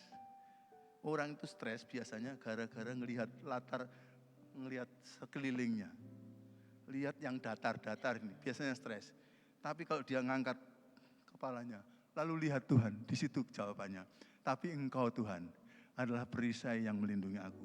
Konsentrasinya bukan di masalah, konsentrasinya di Tuhan. Tapi engkau Tuhan yang melindungi aku. Engkaulah kemuliaanku, engkau yang mengangkat kepalaku. Kemarin saya gini terus, tapi engkau yang mengangkat kepalaku. Dengan nyaring aku berseru kepada Tuhan, dan dia menjawab aku dari gunungnya yang kudus. Kalau sudah lihat Tuhan, terus yakin Tuhan pasti tolong dan Tuhan sanggup menolong. Lalu aku membaringkan diri, lalu tidur. Orang stres gampang tidur. Orang stres gampang tidur ya. Hanya kalau dia melihat Tuhan, maka Tuhan akan beri ketenangan. Lalu ini berkatnya orang stres. Tidur. Tidur dalam berkat Tuhan. Lalu aku bangun sebab Tuhan menopang aku. Dan setelah bangun, aku tidak stres lagi. Aku tidak takut kepada puluhan ribu orang yang siap mengepung aku. Rahasia membereskan stres adalah melihat Tuhan. Melihat Tuhan. Melihat Tuhan. Amin. Yang keempat, yang terakhir. Mengutamakan suksesnya kerajaan Allah. Tadi dikatakan, giatlah selalu dalam pekerjaan Tuhan. Giatlah selalu dalam pekerjaan Tuhan. Daud ini orang yang selalu mengutamakan kerajaan Allah, suksesnya kerajaan Allah. Dia memerangi bangsa-bangsa atas perintah Tuhan untuk membangun kerajaan Allah yang besar. Setelah membangun kerajaan Allah yang besar, kemudian rakyat membangunkan dia istana yang sangat bagus. Dan pada waktu dia sudah bangunkan istana yang sangat bagus, dia merasakan, aduh aku tidur tidak nyenyak di istana yang bagus ini. Kenapa? Karena rumah Tuhan belum dibangun katanya dia. Tuhan, karena itu izinkan saya membangun rumah-Mu. Supaya engkau mendapatkan rumah yang lebih bagus daripada rumah saya. Ya ini hamba Tuhan yang sejati. Rumah Tuhan harus lebih bagus dari rumah saya. Ada hamba Tuhan yang kurang sejati itu. Rumah saya harus lebih bagus dari rumahnya. Dari rumahnya pengemisnya. Ya, dari rumahnya Tuhan. Lalu dia mengatakan, Tuhan tolong Tuhan, izinkan saya. Tuhan mengatakan, Daud mohon maaf. Tanganmu terlalu banyak berlumuran darah. Aku mau membangun rumahku kalau aku mengizinkan, sebenarnya aku sih nggak butuh. Karena langit adalah tumpuan kakiku. Tapi kalau aku mau membangun di muka bumi juga, aku mau pakai orang yang tangannya bersih. Kamu sudah banyak berlumuran darah, jadi tolong jangan kamu yang membangun.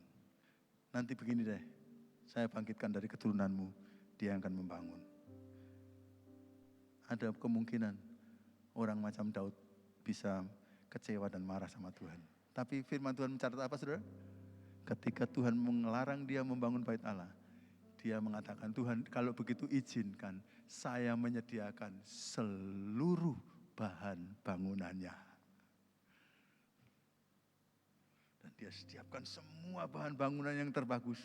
Tidak dibangun, tapi anaknya yang membangun. Memang nanti Salomo menambahi lagi. Tapi sebenarnya modal dari Daud sebenarnya sudah cukup. Tapi Salomo diberi berkat oleh Tuhan kekayaan sehingga menambahkan lebih bagus lagi. Waktu jadi bangunan bait Allah namanya siapa? Bait Allah Salomo. Enggak pernah disebut bait Allah Daud. Padahal semua bahannya dari Daud.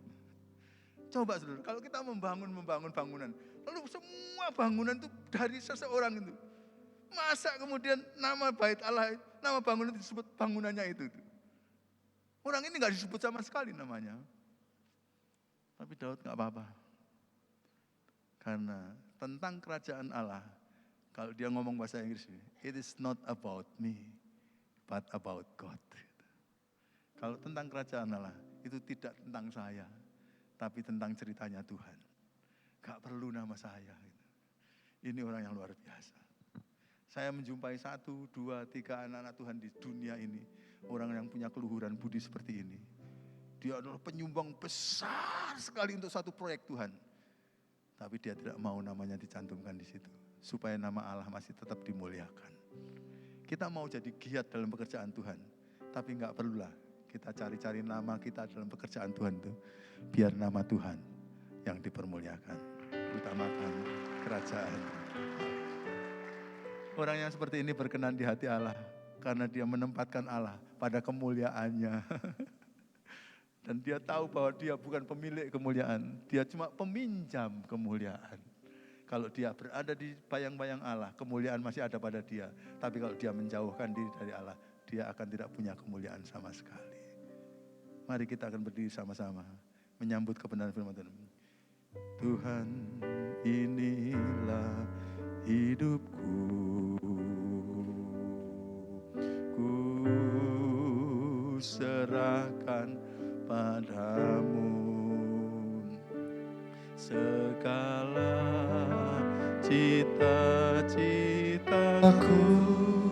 masa depanku menjadi milikmu. Jadikan kami terangmu di tengah kegelapan dunia, membawa bangsa-bangsa kepadamu. Tuhan, ini kerinduanku bagimu Tuhan, bagimu Tuhan, seluruh hidupku. Pakailah Tuhan bagi kemuliaan-Mu, genapi seluruh rencana-Mu, sampai bumi penuh kemuliaan-Mu. Saudara-saudara, coba kita sedang berdiri dengan tenang di hadapan Tuhan. Beberapa pertanyaan saya mau ajukan kepada saudara-saudara. Adakah di antara saudara-saudara yang pagi hari ini diberkati oleh Tuhan dengan kisah Daud? Kalau ada, silahkan angkat tangan di hadapan Tuhan. Terima kasih, terima kasih, terima kasih. Silahkan turunkan tangan. Adakah di antara saudara-saudara yang Tuhan berbicara secara khusus pada bagian tertentu dari hidupnya Daud? Dan Tuhan sedang berbicara kepada hidupmu pada bagian itu. Dan saudara-saudara akan katakan, Tuhan, saya masih belum menjadi orang yang berkenan di hati-Mu dalam soal ini. Saya mau Tuhan tolong saya. Saya mau Tuhan memberkati saya. Supaya saya menjadi orang yang berkenan di hati Engkau. Atau saudara-saudara mungkin adalah orang mengatakan, Tuhan, oleh kasih karunia-Mu, oleh kemurahan-Mu, Engkau telah menolong saya untuk hidup sesuai dengan rencana-Mu, sesuai dengan kehendak-Mu, sesuai dengan Daud hamba-Mu. Tapi saya masih khawatir dengan anak-anak saya. Saya masih khawatir dengan keturunan-keturunan saya. Padahal saya mau mereka adalah menjadi orang-orang yang hidupnya berkenan juga kepada Tuhan. Tuhan tolong saya, supaya saya dapat dipakai oleh Engkau untuk mendoakan dan menjadi teladan agar mereka jadi orang-orang yang hidup berkenan di hati Tuhan. Kalau saudara-saudara ingin menaikkan doa-doa semacam itu, saya ingin melihat tangan-tangan saudara diangkat di hadapan Tuhan. Wow, luar biasa. Terima kasih. Mari kita nyanyikan kor ini sambil mengangkat tangan di hadapan Tuhan. Bagi-Mu Tuhan seluruh hidupku, pakailah Tuhan bagi kemuliaan-Mu, genapi seluruh rencana-Mu, sampai bumi penuh. Sekali lagi, bagi-Mu Tuhan, haleluya. Bagi-Mu Tuhan seluruh hidupku, pakailah Tuhan bagi kemuliaan-Mu, genapi seluruh rencana-Mu, sampai bumi penuh kemuliaan-Mu, sampai bumi penuh kemuliaan, sampai bumi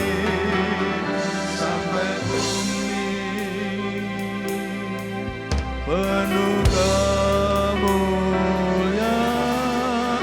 Haleluya. Haleluya, haleluya. Saya akan minta Pak Samuel akan datang dan memimpin kita dalam doa tanggapan terhadap firman Tuhan ini. Mari. Haleluya.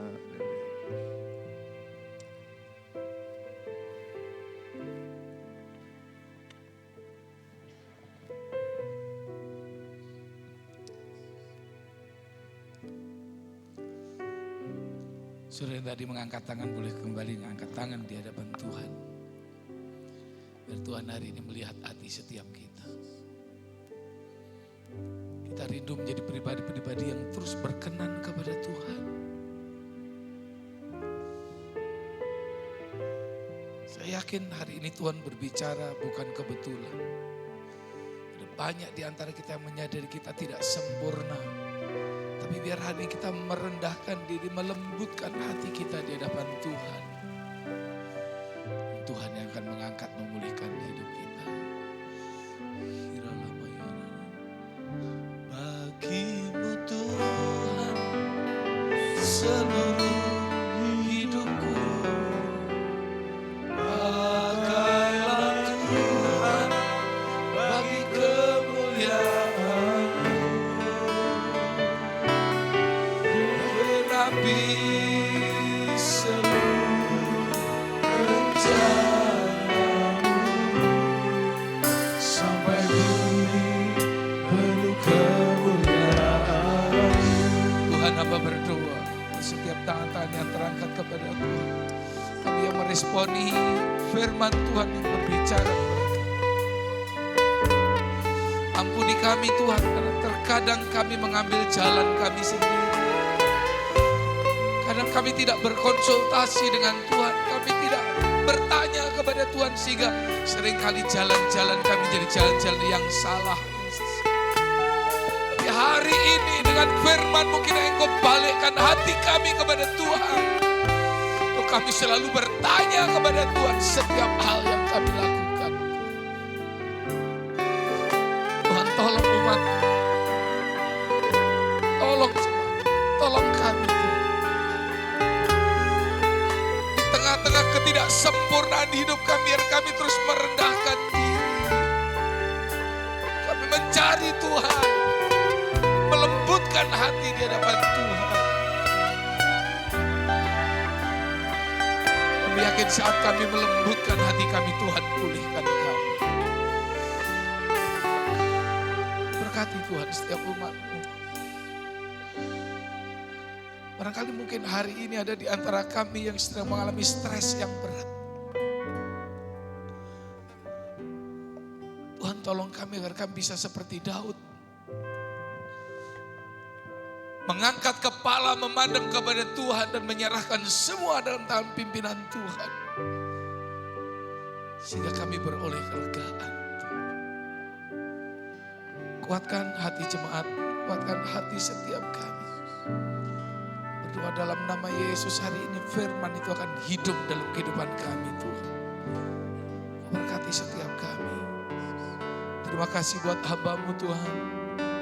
Bapak Pendeta Dr. Gadut Budiono Tuhan. Aku berkati kehidupan beliau. Pakai lebih lagi Tuhan, berikan kesehatan yang sempurna Tuhan. Aku berkati istri anak-anaknya, berkati pelayanannya, berkati setiap tugas-tugasnya Tuhan. Biar kiranya melalui kehidupannya ada banyak orang terus akan dimenangkan, diberkati oleh Tuhan. Diubahkan hatinya melalui pelayanan beliau Tuhan. Dan nanti sore Tuhan akan melayani ibadah yang kedua juga Tuhan akan pakai dengan luar biasa ya Tuhan. Terima kasih buat setiap kami. Sekali lagi tanamkan firman itu dalam hati kami Tuhan. Kami menjadi pribadi-pribadi yang berkenan di hadapan Tuhan. Berkenan dan berkenan dan berkenan Tuhan. Itu lebih dari segalanya. Terima kasih Bapak, kami mengucap syukur hari ini. Kami pulang dengan pemulihan. Di dalam nama Tuhan Yesus. Sama-sama yang diberkati kita berkata, amin. Puji Tuhan. Silakan dulu kembali Bapak yang berkati Tuhan. Terima kasih Pak Gatut sudah memberkati kami, Tuhan berkati. Kita akan mendengarkan beberapa hal. Silakan. Baik, shalom. Diberkati pastinya tentang oleh firman Tuhan pada pagi hari ini, amin. Dan saya akan membagikan beberapa pengumuman. Yang pertama, minggu-minggu ini adalah minggu cukup padat untuk kita mempersiapkan ibadah Natal. Untuk itu jangan lupa untuk hari Kamis untuk kita bisa bersama-sama berdoa jam 7:30 malam di Agape Room. Lalu selanjutnya di hari Natal tentunya itu tanggal 11 Desember jam 5 sore. Dan kami mengingatkan kembali jika masih ada yang belum mendaftar untuk menghadiri ibadah Natal kita. Jangan lupa untuk mendaftar, scan ya ini bisa di scan.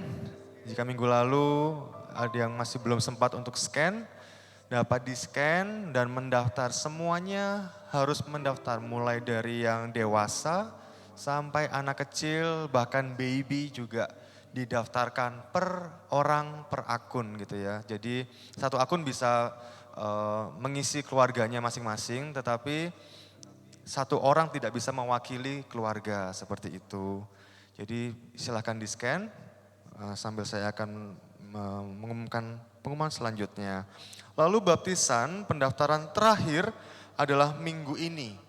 Seperti itu. Jadi untuk informasi lebih lanjut, ini sudah ada sekitar 6 atau 8 orang yang sudah mendaftar untuk baptisan.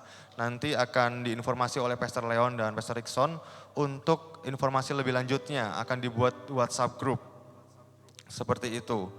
Dan yang terakhir sebelum kita memasuki prosesi selanjutnya, adakah yang baru pertama kali hadir untuk pagi hari ini?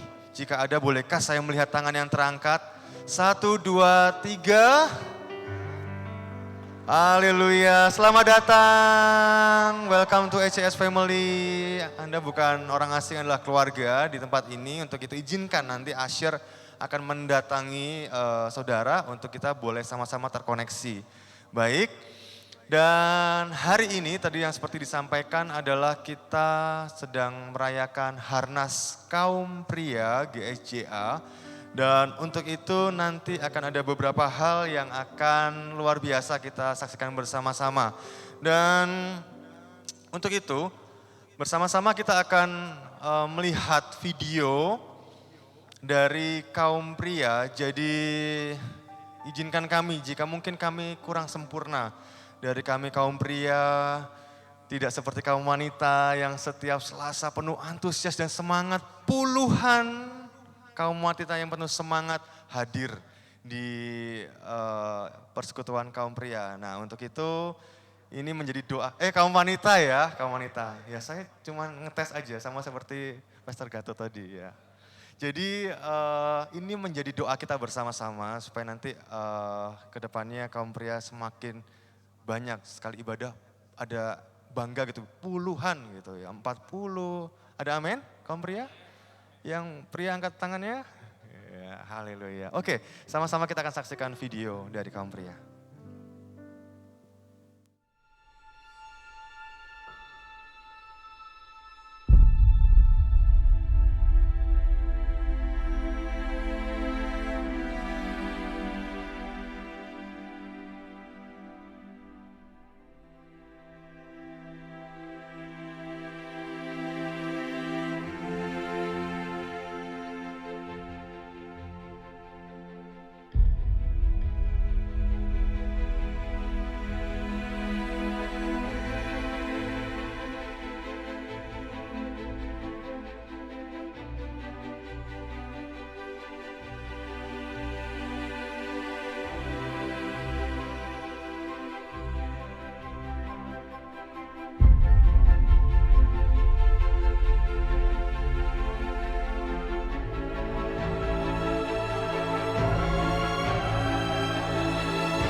Dan untuk itu saya undang, please welcome Ketua Kaum Pria Agape Church Samarinda, Bapak Antonius.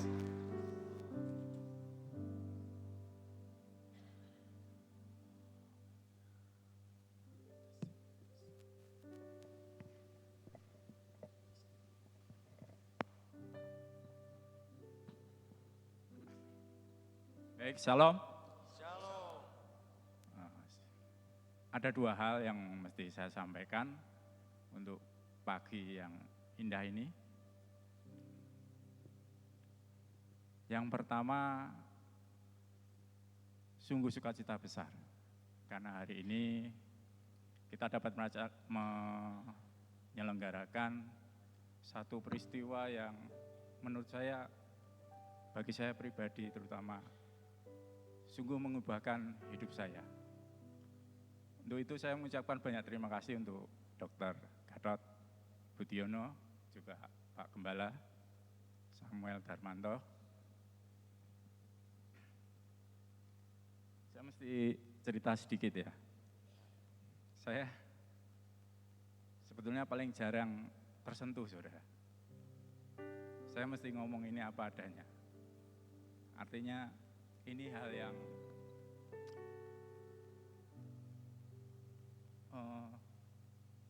mohon maaf saudara, sebentar.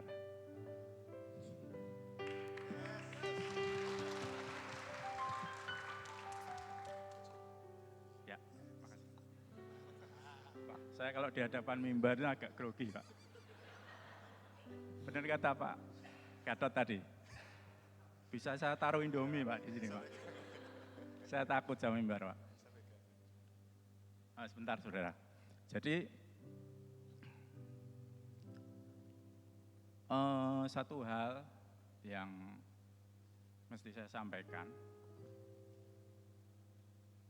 kita memang seorang pria dibutuhkan untuk kita tegas, kita punya pendirian yang teguh, kita sebagai imam, kepala keluarga, kita mesti punya jiwa yang tangguh.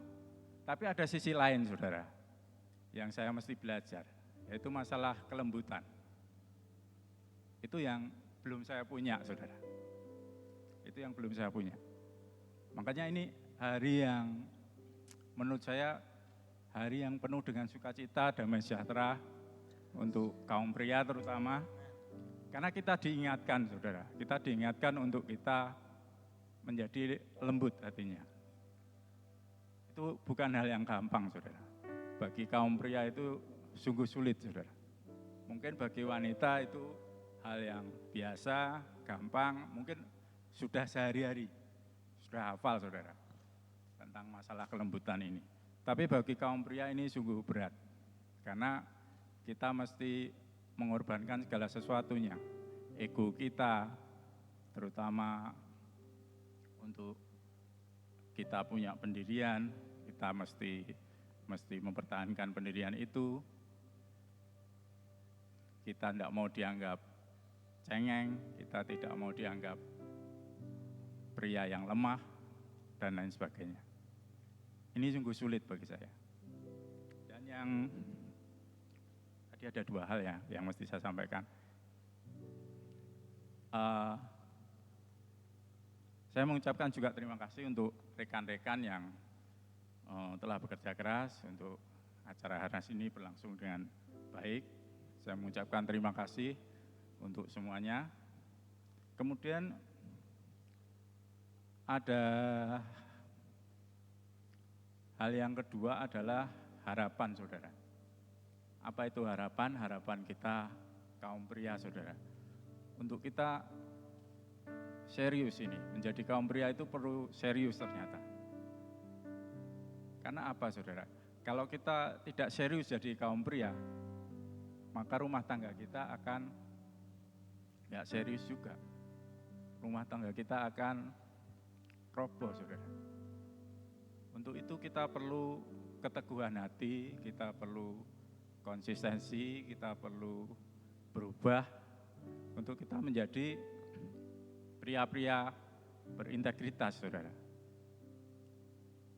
Maka harapan kami untuk kaum pria di tempat ini untuk ikut bersama-sama dengan kami, untuk bersama-sama bertumbuh, untuk bersama-sama kita bangun diri kita, untuk bersama-sama kita mengubah hidup kita. Karena apa, saudara? Ini bukan sesuatu hal yang mesti cuma kita pikirkan, tetapi mesti kita lakukan, saudara. Karena seperti tadi, begitu bagusnya Pak Gatot tadi, Dr. Gatot tadi memberikan penjelasan yang begitu, menurut saya sederhana tapi jelas, Pak. Menurut saya, ini yang membuat hati saya sebetulnya mau nangis ini saya. Mau nangis betul.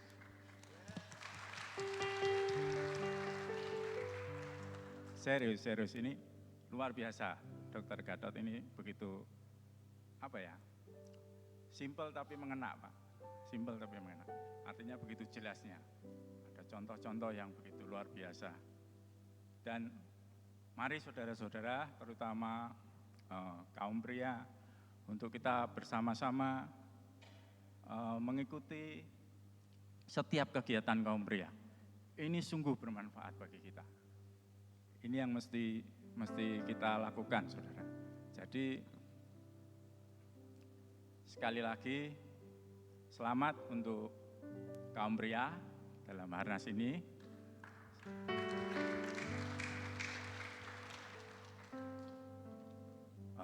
Mungkin ada yel-yel ya. Ada yel-yelnya, harus semangat. Ini Harnas masalahnya. Jangan kita sedih nih. Ini kesannya sedih nih, Kalau kita ngomong kaum pria, yes gitu ya. Kaum pria, yes. Kaum pria, yes gitu ya. 3 kali ya. Atau saya yang kurang semangat ya ini. Oke, kita coba ya. Kaum pria, yes. Kaum pria, yes. Kaum pria, yes.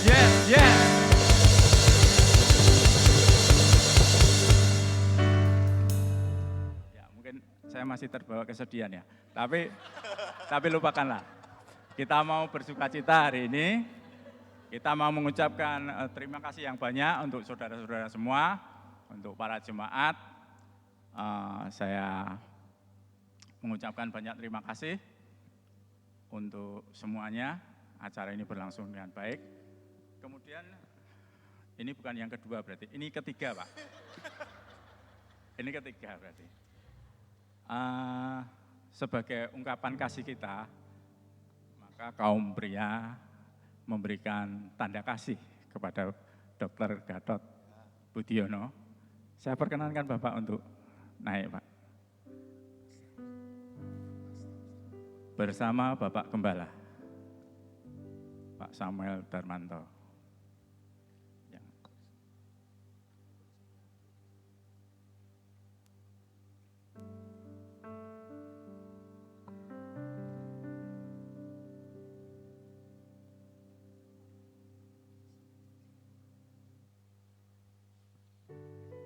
Baik.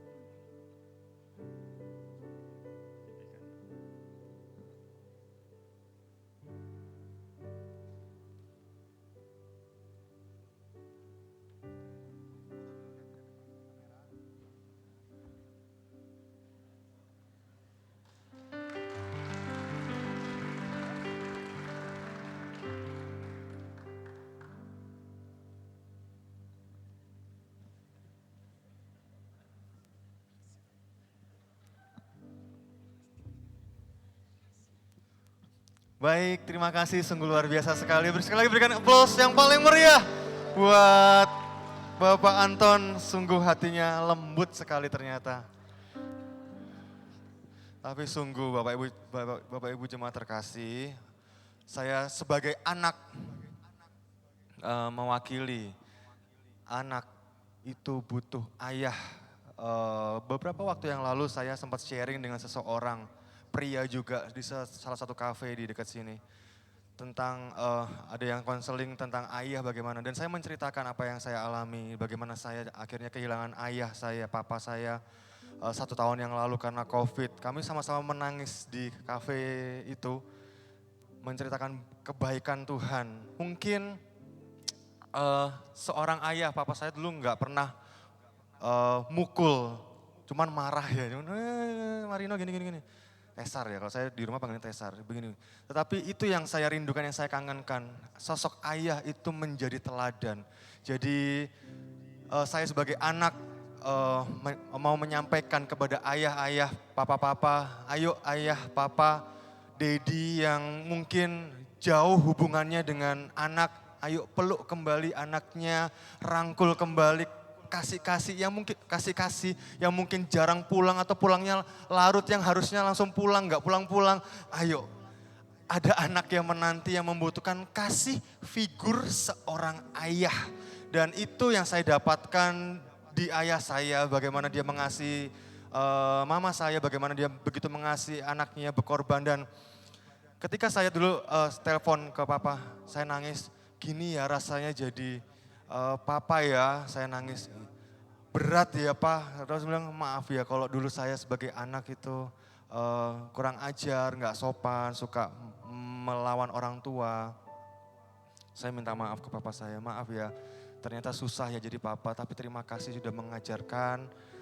Mungkin dengan cara yang mungkin sederhana ya, bisanya cuma marah. Tetapi saya justru kangen hal-hal seperti itu, papa sudah nggak ada. Nah, mumpung papa masih ada, mungkin engkau masih hidup, kita semua masih bernafas. Saya sekarang sebagai ayah, sebagai papa, saat kita sekarang masih bernafas, masih hidup, ayo kita kasih yang terbaik untuk anak kita, untuk istri kita yang gak pernah bilang I love you. Ayo say I love you sekarang ke istrinya. 1, 2, 3, I love you. Istriku, I love you. Istriku ya, istri sendiri ya, jangan salah. I love you istriku. I love you istriku, ya, yang sudah lama gak kasih ucapan sayang ke istrinya, ke anaknya, kasih ucapan. Itu gak dosa Bapak Ibu, gak dosa. Dulu pacaran aja sayang-sayangan, sudah sekarang 10 tahun, saya sudah 11 tahun menikah. Tapi masih muda dan luar biasa. Jadi kalau saya gak ngaku kadang seringkali ada yang salah sangka gitu ya. Oke, selanjutnya kita akan adakan kuis. Nah, ini kuisnya sungguh luar biasa. Yang pertama, ini ada sedikit persembahan dari kaum pria yang kemarin bersama-sama mengumpulkan dana untuk berbagi kasih, berbagi sukacita maksudnya, berbagi sukacita bersama-sama. Dan kuisnya ada yang pertama, rebutan ya, yang tahu langsung maju ke depan. Yang kemarin sudah dapat hadiah, tidak boleh dapat hadiah lagi, tidak boleh maju ya. Siapakah nama lengkap pembicara kita pada pagi hari ini? 1, 2, 3, maju ke depan. Siapakah? Bu Abraham, oke, dapat. Lengkap dengan gelarnya ya.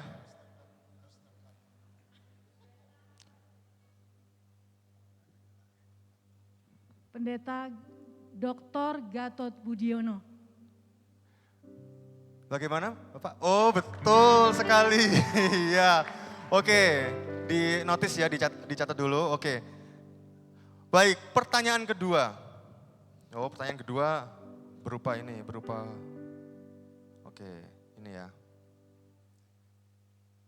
Nah, sekarang siapkan HP-nya. Siapa yang HP-nya ada gambar keluarganya seperti ini? Yang ada gambar keluarganya, wallpaper-nya ada gambar keluarga. Itu ya, itu yang di belakang itu ada, dapat angkat tangan duluan. Maju. Maju. Apa? Sorry, bukan maju. Dicek dulu. Service manager dicek dulu. Adakah yang gambar keluarga sendiri ya, bukan keluarga orang. Ini keluarga sendiri, ini keluarga saya, istri saya cantik. Anak saya 4, banyak. Ya, ada? Betul ya? Coba cocokkan wajahnya, betul nggak?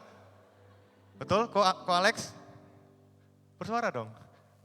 Lagi sakit kok Alex, lagi sakit tenggorokan. Oke, betul ya, ada 2 orang. Oke, untuk itu silakan maju ke depan. Yang mendapatkan hadiah, silakan maju ke depan, nanti mohon Bapak Gembala memberikan hadiah yang di depan, yang kipas angin ya, kipas angin. 2 orang tadi, silakan maju, 1 orang yang dapat, ya. Tadi siapa yang, ya silakan maju. Ya. Tolong, 1 lagi kipas anginnya. Ya. Foto, kameramen, oke siap, saya minggir dulu. Oke, lihat kamera, 1, 2, 3. Sudah dapat kameramen? Oke, selanjutnya.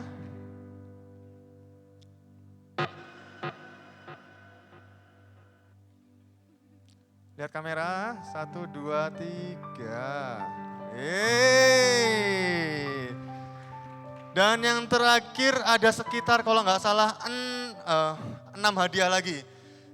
Oke, ini buat orang yang rajin sih. Biasanya kalau orang-orang rajin duduknya di depan. Ayo. Coba sekarang lihat di bawah kursinya, ada nggak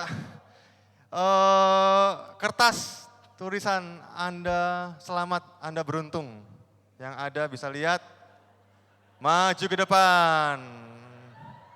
Ada 6 kalau nggak salah 6 ya. Di bawah ya, di balkon nggak ada, maaf.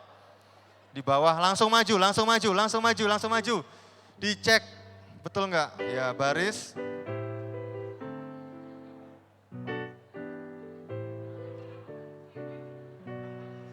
Betul, 6, tuh 2, 3, 4, 5. Apa itu? Bukan, warna kuning ya, 6 warna kuning. Itu bekasnya Yud gitu kayaknya. Itu bekasnya Yud. Enggak sah. Lain. Kurang satu lagi, ada 6. Tuh 2, 3, 4, 5. Coba cari tetangganya, masih ada yang bangku kosong itu. Ada. Pak Marsudi. Ada ya di situ. Ada yang tadi di situ ada enggak? Kosan. Oh ya, memang Kalau berkat tuh nggak kemana kok. Ya. Akhirnya dapat juga. Sudah. Sudah ada. Ya, oke. Ini persembahan dari kaum pria. Silakan dibagi random aja nggak apa-apa.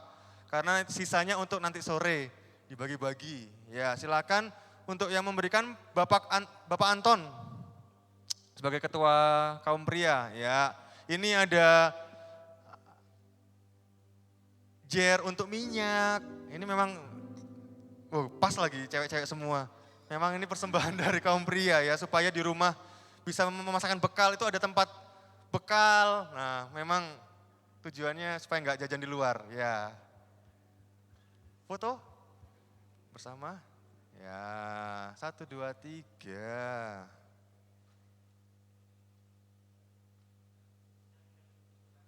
Ya, foto bareng aja ya. Foto. Foto langsung dikasih aja, nanti kita foto bersama ya. Oke, baik. Terima kasih. Ya, tempat minyak. Ya. Yes, berikan aplaus paling meriah dan kita foto bersama ya. Baik, Ibu Yuli. Oh ya, tempat minyak dipakai untuk Sania ya. Ya, kita foto bersama-sama. Foto bersama-sama, silakan. Oh ya, Pak Anton di tengah. Ini hanya untuk kebutuhan foto saja ya. Ibu Anton. Ya. 1, 2, 3. Ya, terima kasih. Dan baik, sudah. Nah, saatnya kita akan menyiapkan persembahan yang terbaik bagi Tuhan. Kita siapkan dan saya akan berdoa bersama-sama. Mari kita berdoa. Haleluya. Bapak, kami bersyukur Tuhan buat setiap berkat yang Tuhan telah percayakan dalam setiap kehidupan kami. Bapak, biar hari ini, pagi hari ini kami mau mengucap syukur Tuhan Yesus. Biar kiranya berkat yang Tuhan telah beri dalam setiap kehidupan kami, boleh kami kembalikan Tuhan. Tanamkan dalam hati kami seberapa kami harus memberi, sehingga kami memberi dalam ketaatan. Dan Tuhan Yesus, kami juga berdoa bagi setiap mereka Tuhan yang mengambilkan perpuluhan, Tuhan juga berkati. Dan kami berdoa dalam setiap usaha, pekerjaan jemaat-Mu Tuhan. Mereka yang saat ini sedang bekerja, berusaha, Tuhan terus memberkati Tuhan. Bahkan mereka yang saat ini sedang bermasalah dalam pekerjaan, mereka sedang bingung, mereka sedang mengalami jalan buntu. Tuhan berikan jalan keluar, Tuhan berikan terobosan. Biar kiranya Tuhan berkat Tuhan terus tercurah Bapa. Dan bahkan mereka yang membutuhkan pekerjaan Tuhan tolong. Sehingga mereka boleh mendapatkan pekerjaan tepat pada waktunya. Terima kasih Bapa. Saat ini kami akan memberikan persembahan dengan penuh sukacita di dalam nama Tuhan Yesus. Haleluya. Amin. Selamat memberi, Tuhan Yesus memberkati. Jangan lelah.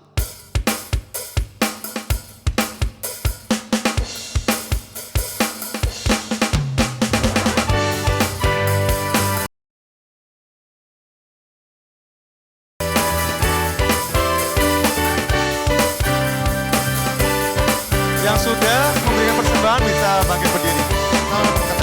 Jangan lelah bekerja di ladangnya Tuhan.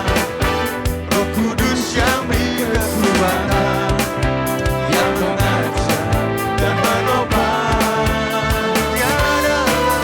Tiada lelah bekerja bersama Tuhan, yang selalu mensyukurkan atas segalanya. Mari sama-sama ratakan tanah bergelombang di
Sebelum kita berdoa Bapak Ibu, saya mengundang kembali kita datang hari Kamis.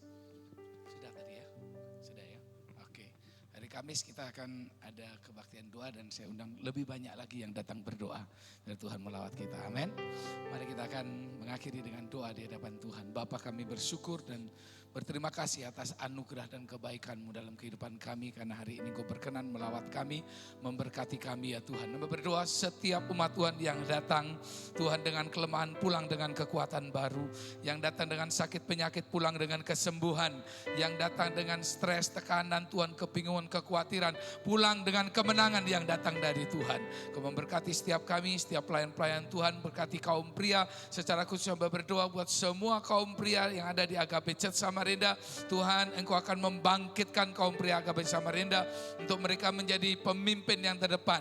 Mereka menjadi Tuhan teladan-teladan rohani. Mereka akan membawa kegerakan di gereja ini ya Tuhan. Karena itu Bapa, biar Engkau akan mengumpulkan kaum pria pada jam-jam yang ditentukan untuk kami Tuhan bersekutu bersama, berdoa bersama.